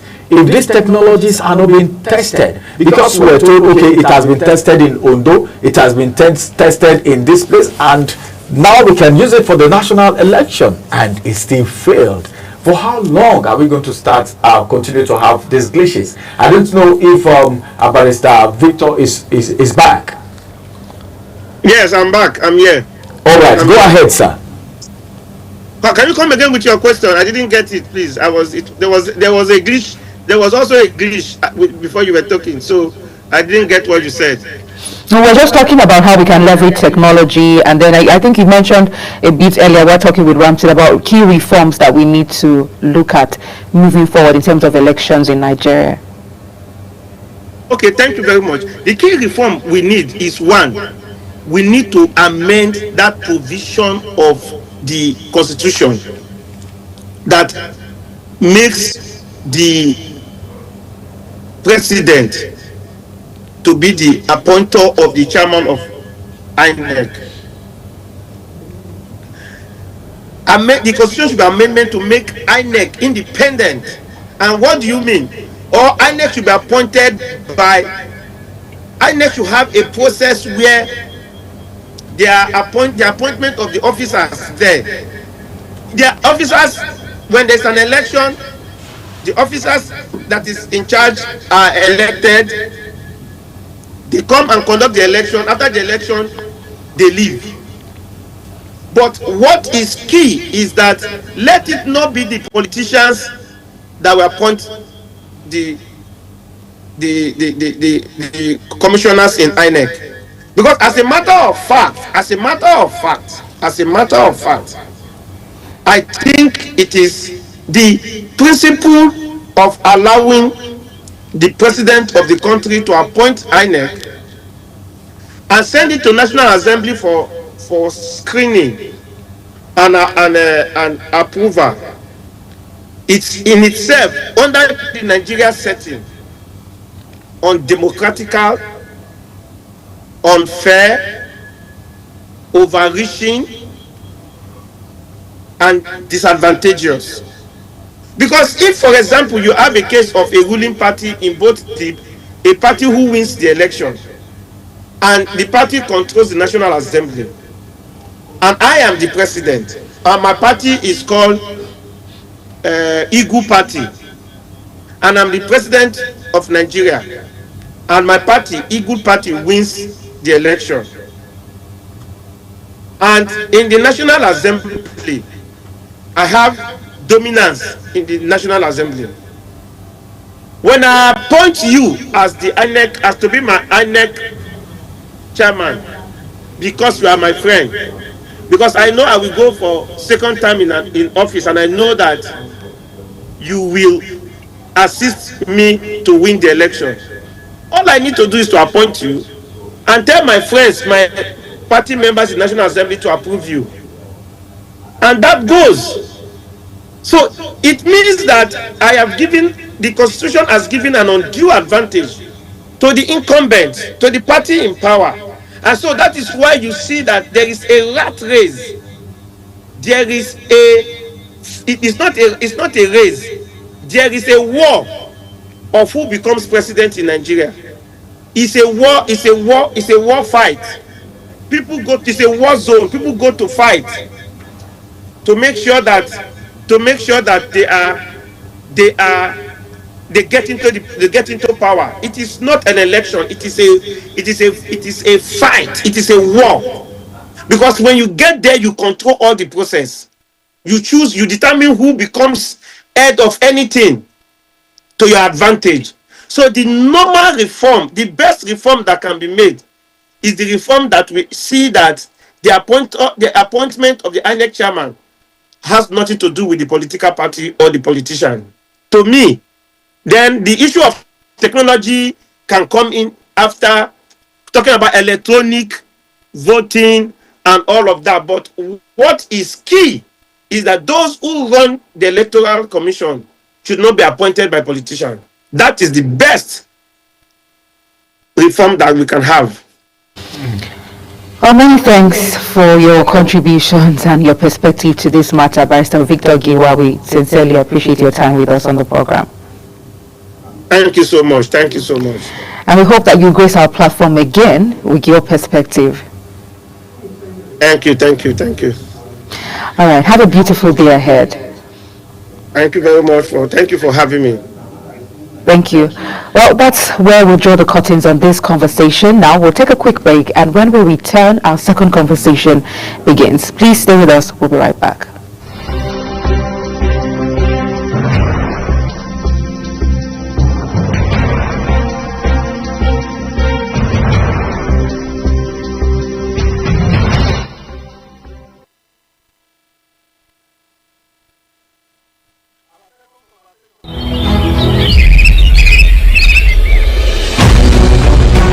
Global Morning is your top morning show here on Global Television.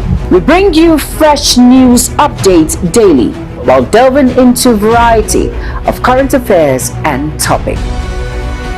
And at the same time, keeping you well informed about important events, both national and international. Global Morning serves as a valuable source of information, helping viewers like you start your day well informed. Stay connected from Mondays to Sundays to a wide range and the latest news making rounds on Global Money. We're on the road to protest. The president meets all of our demands.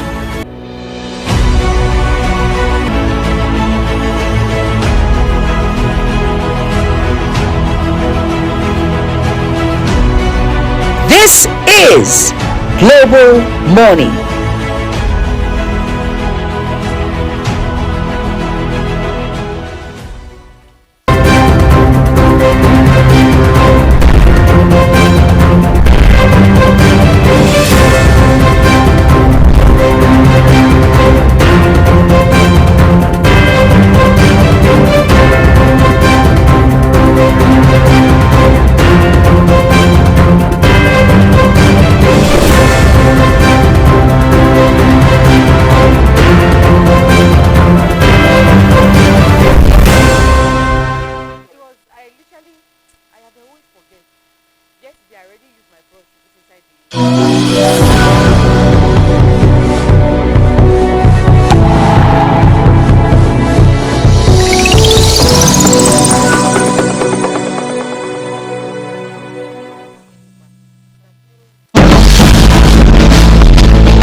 Welcome back from that first conversation. It was so intense. It was like we should just continue the conversation, but then each of the conversations we're having in the program today is very vital and crucial and important and of interest to the general public.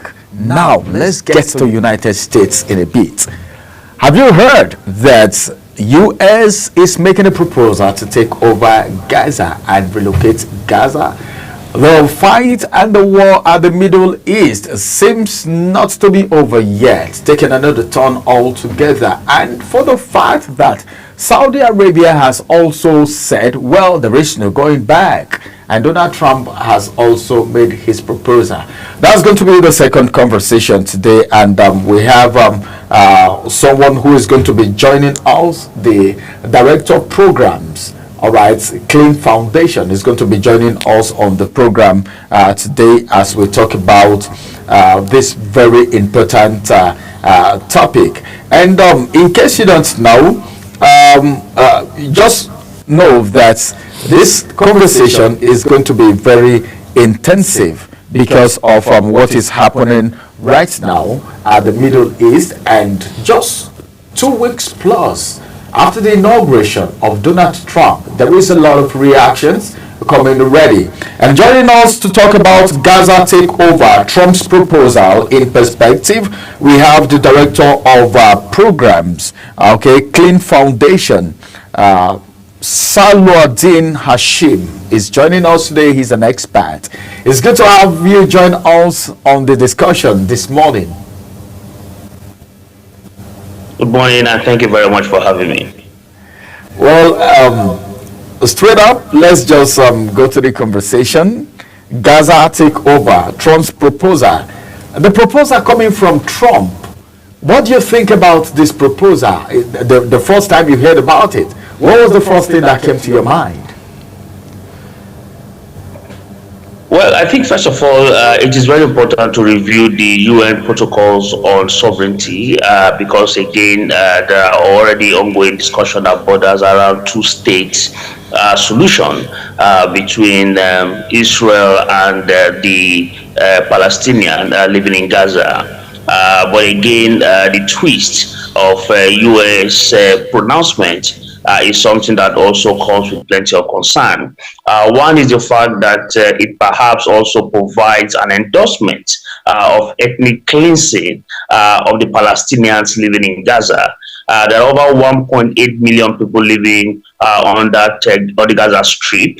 And then, of course, coming out clearly to make such statement is actually creating some kind of palpable tension if the U.S. itself is actually endorsing the kind of challenge that is going on there. The president also, unfortunately, said, although that the region has become a symbol of death and destruction, and that the reason why they are going in is to have some kind of reconstruction effort and create economic hive out of it, and thereafter take over that particular stream.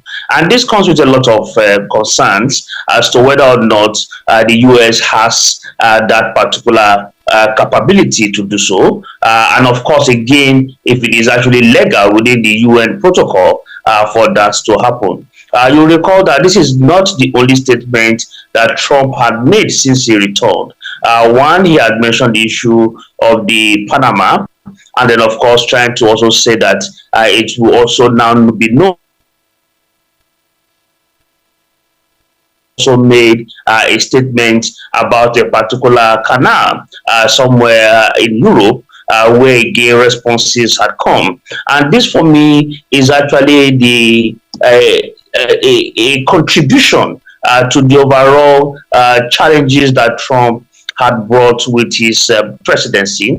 I agree that your slogan, American First, is actually a priority. But again, how is accumulating or trying to acquire land outside of your own territorial boundaries also a priority for Americans?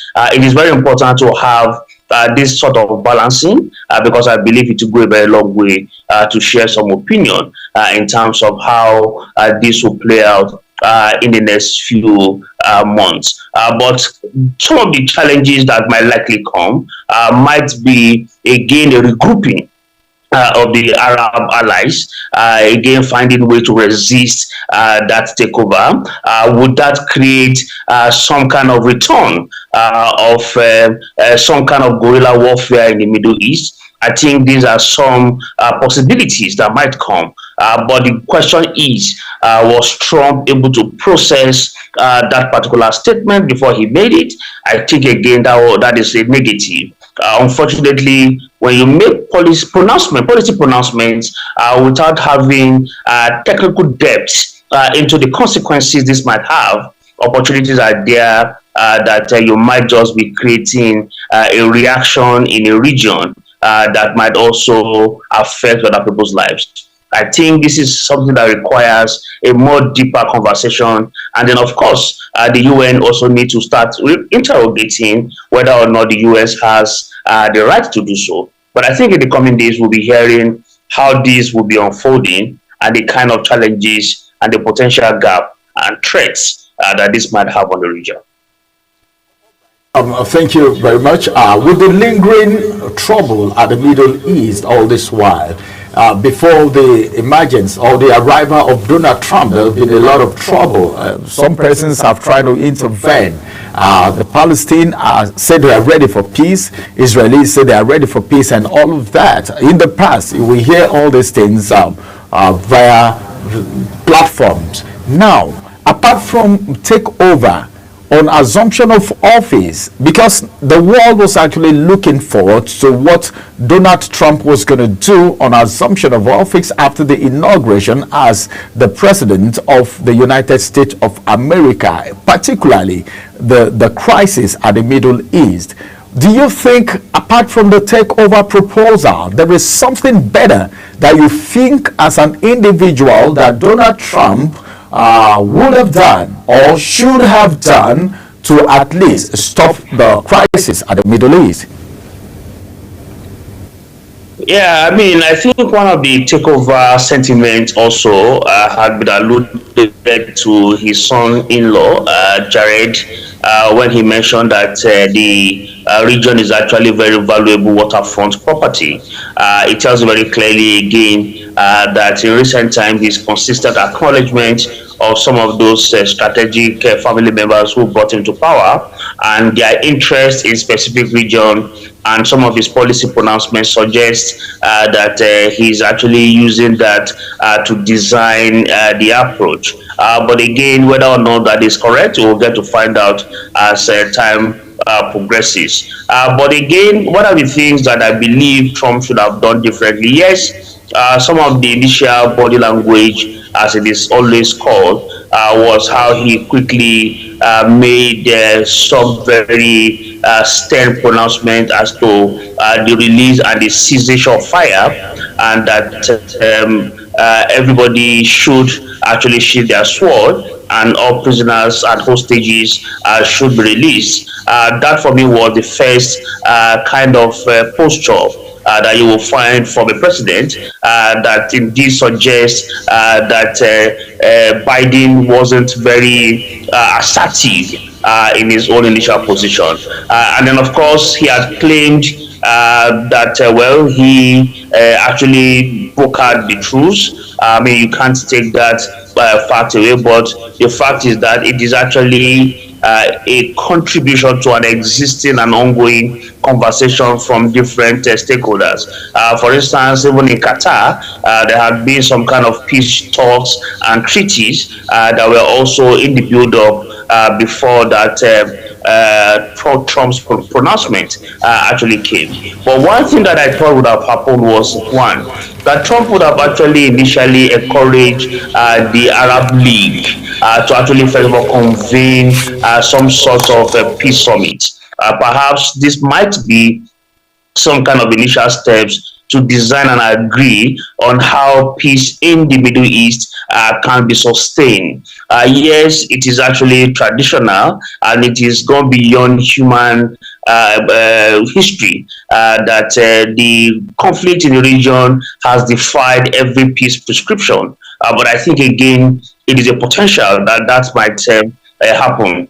Two is the fact that I think Trump needs to also find a way to implement or influence the UN to implement the state two-state solution and see how that policy can actually help bring stability and integration and unification in the region.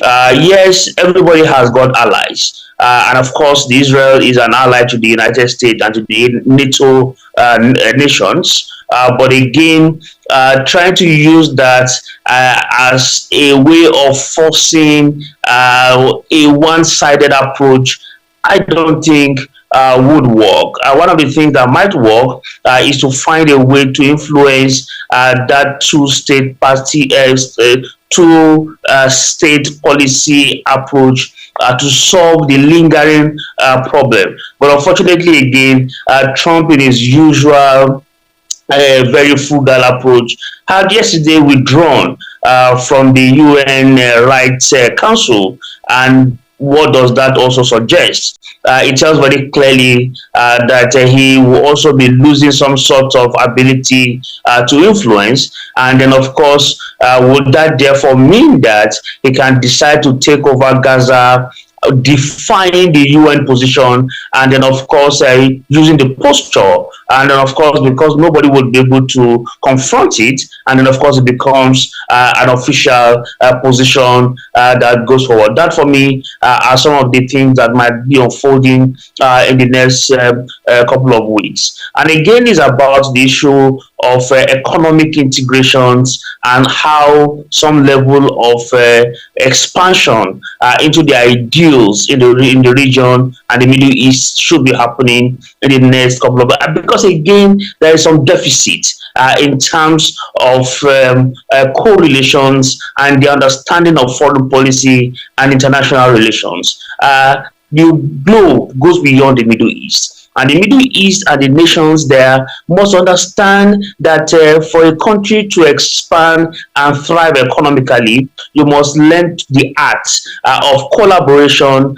and then of course the multilateral conversation that also help you to advance your economic growth. But unfortunately, we have not seen some of those things play out, perhaps because of the emotions and the sentiment and the perception that the Middle East have about the West. Then, of course, they are taking those kind of stance. But I mean, the world had gone global and had moved up beyond that, and it is very important for them to also find a way to adapt to the changes so that at least they can also align with the global world order.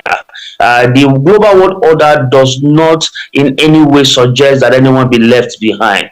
But somehow, the Middle East is trying to ostracize itself, particularly maybe because of some level of infiltration in cultures and doctrines. But again, it is very important to understand that technology had gone beyond walls and boundaries, and technology had even gone to the extent that people can stay in their rooms and check what goes on in every part of the world. So there must be that understanding of the way the globe had metamorphosed. That for me is a fundamental element that the Middle East must actually understand.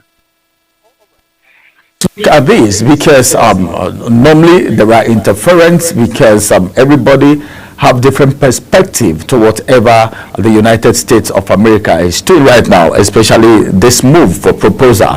What role do you see countries like Egypt and other Arab states playing in this whole drama? Well, initially, Rafah is actually a territory of the Egyptian government, and they made an attempt to use those entry points as opportunity for humanitarian dissemination. But again, they also used it as some kind of strip for peace for those conversations to happen. But one of the things that I believe could change the course of history is if we have Egypt and the other countries that are within the league that have some level of influence also negotiating very clearly, particularly to the US and the United Nations, on the concerns that this might also have as it relates to their relationship across board. One thing that is very important is that Egypt also has had its own fair share of some of these terrorism and the brotherhood arrangements, and how all of these things has also shaped their local governments. But again, taking over Gaza is actually a foreseeable difference that we are seeing for the future. So if the future is going to tweak, Egypt must realize that this will bring some level of either stability or it will bring some level of threat to its own domain. So I'm sure that they will also be interested in that decision and finding the best way that they can use to engage in. But they have a role to play because they also have an influence in several continental and intercontinental bilateral and multilateral discussion. And the question would be, what are the kind of efforts they will have to put in place in terms of using their relationship and influence for sovereignty of the region to also engage constructively. But I believe that this will go a very long way. Perhaps again is the legitimacy of some of these countries to be able to also come to the table to have a discussion. Because to be very honest, if you have gone through the ideas of brotherhoods and how all of these brotherhood has also permeated into exporting some of these groups into regions, particularly how this has given birth to Hezbollah, how it has given birth to some of the groups that we have seen in the region. You would also want not to provide some level of complete trust in the discourse. But again, one of the things in policy discourse is that you must be neutral for you to be able to make a headway. And I think that is what perhaps the global community will be looking at. But in terms of the legitimacy of the states that we just talked about, it is actually questionable in the minds of most of the very important agencies in that particular region.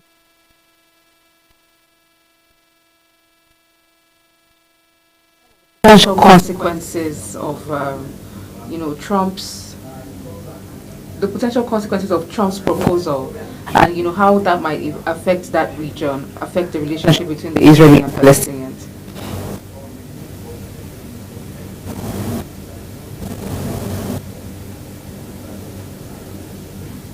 Can you hear me, please? Yeah, loud and clear.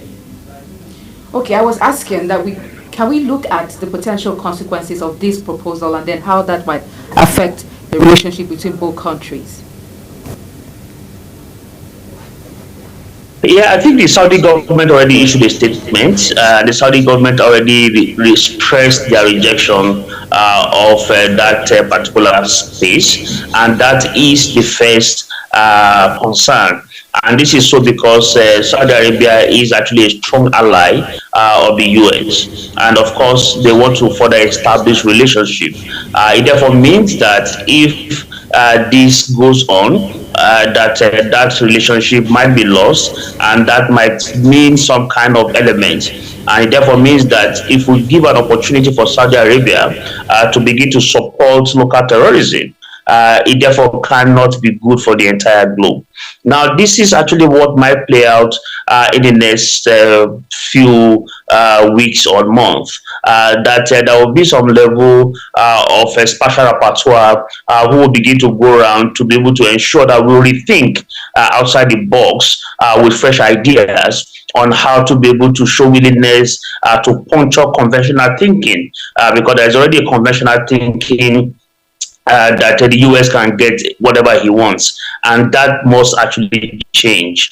Two is the fact that sovereignty everywhere is sovereignty anywhere. If the US is insisting that a policy on American first is good, then it is very important for the rest of the world to also know that they can also enjoy their own sovereignty without any external influence. What might happen in the next few days might be some kind of disagreement around the thought. And then, of course, let us see the approach that the US is intending to take. If they want to reconstruct, are they reconstructing, trying to negotiate, or they are reconstructing, trying to come up with some kind of ideas on how to do things differently? This, for me, are some of the elements that I'm looking at might be playing out. The director of programs, Clean Foundation, and he has been doing justice to this. All right, let's look at this. Saudi Arabia, well, as far as they are concerned, the Palestinians, all right, have their support and all of that, that they will stay. I don't know, like my colleague rightly asked, there could be consequences. We've already talked about that. But then, let's look at this. Don't you think, okay, don't you think the interference now could bring a lasting peace? Is it possible to make peace between these countries, since the two countries, I've spoken with the Palestinian ambassador to Nigeria a couple of times, and he will always tell you they are ready for peace. Do you think peace can actually return if these two persons accept that they want to make peace, or saying they are ready to make peace is just a mind game that they don't mean it, looking at what has been happening all this while?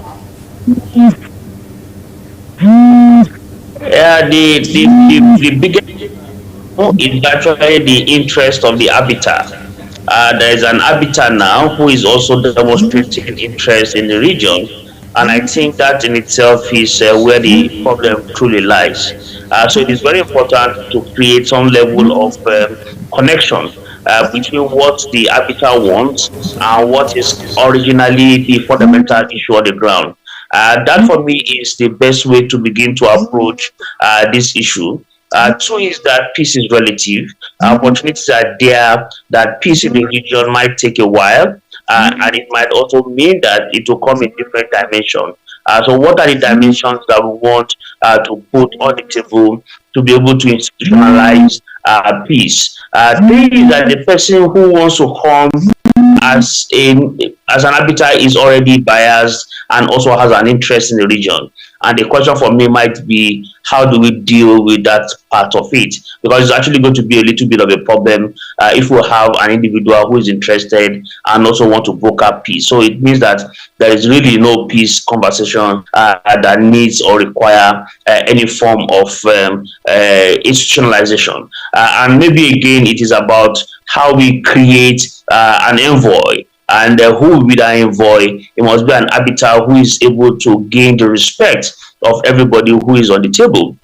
Because Israel has an interest in that place. The question would be, is America representing the interest of Israel in expanding and acquiring that space? Because one of the things Netanyahu has said over time is that they are going to take over that place.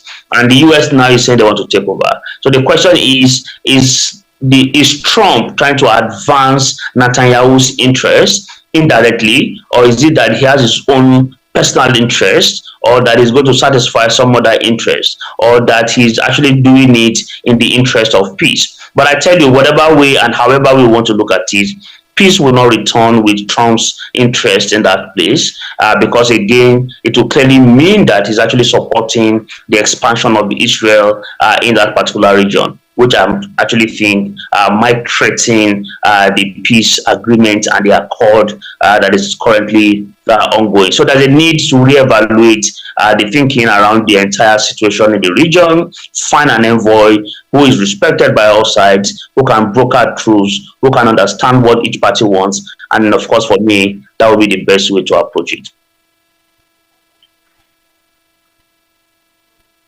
Now, and let's also look at diplomacy. How do you think that this, proposal will affect the relationship between the U.S., Israeli, and other countries in that region?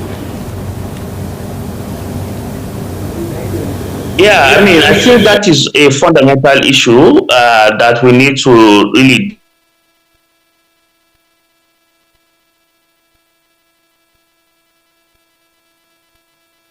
Well, we hope that he gets connected. He has been raising very salient contributions and points as regards this topic, and the implications, and what was your hype moment or your highlight from this conversation? Well, I think it's obvious, like he has said, if Netanyahu of Israel has said, well, they want that land, they want Gaza to evacuate the land, and Trump is coming to say the same thing, it will appear to the world as if Trump is trying to dance to the tune of Israel. But then look at it from the other side. Okay, this is the land that is causing controversy between two countries. All right. Instead of this land to be causing problem between these two countries, let a neutral country just come take over the place, stabilize the place, maybe relocate whoever that is there. In terms, there should be an agreement. Okay, there should be a negotiation. This is what we want to do in Gaza. This is how it's supposed to be, to avoid, because lives have been lost, properties have been lost, you know, and all of that. Looking at all of that, if you want to relocate the people to a different place and you give them reasons why they should relocate, all right, without making them believe or sensitizing them enough such that they will know you are not coming in because you are a world power, so to say, to displace us, or maybe because you are not one of the Arabian countries or something. I think it will be better. But then just coming up overnight to say, well, we are interested in Gaza, it's going to sound somehow. Then we are just praying and thinking and optimistic that this doesn't degenerate into a different ball game altogether, because as it is, Saudi Arabia is already making a statement, and of course you know who US is and you know who Israel is, and the bottom line is that people have suffered so much about this situation because it's a war situation here. It is not something that anyone would ever pray for. War situation, if you've not had it before, you won't know how it is. But then, if you've had a situation, a war situation like that, you will never pray for it.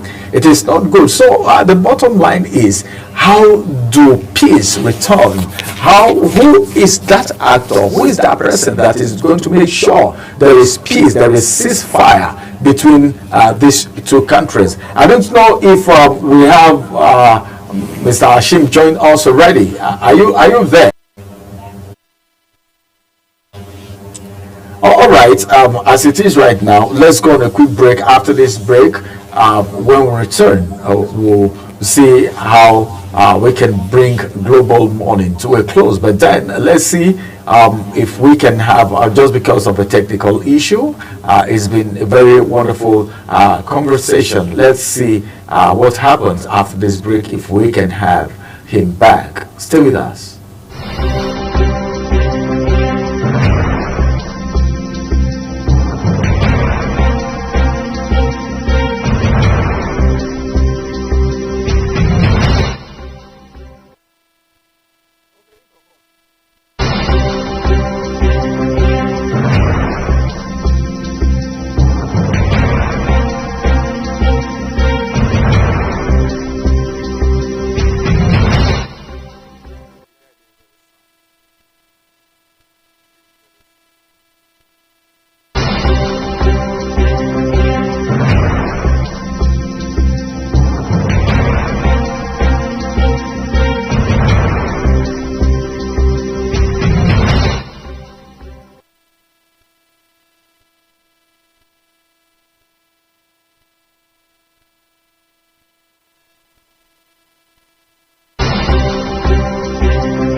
Well, it is all about the takeover proposal by the United States President Donald Trump.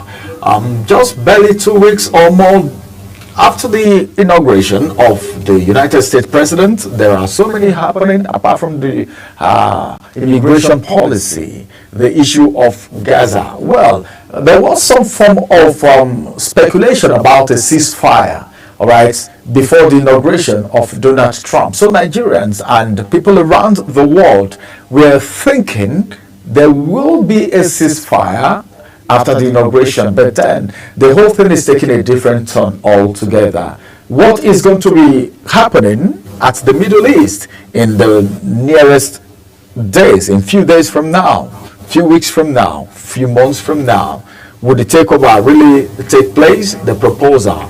What is in there for Gaza? What is in there for Israel? what is even the root cause of the problem in the first place? Do you think it is proper for US to take over Gaza so that whatever it is there that is causing the problem between Israel and Gaza will be sorted out? What form of peace, what form of approach do you think would have been better? These are minimal, are the questions in the heart of people all over the world. Anything that has to do with United States, of course, it is something of a global interest. And the world is watching. Everyone in the world is actually watching to see how this is going to end. Well, Queen, time is not on our side. Unfortunately, I won't say Mr. Saladin couldn't connect back because of the network issue, and as a matter of fact, the time is already up. A very big thank you to you,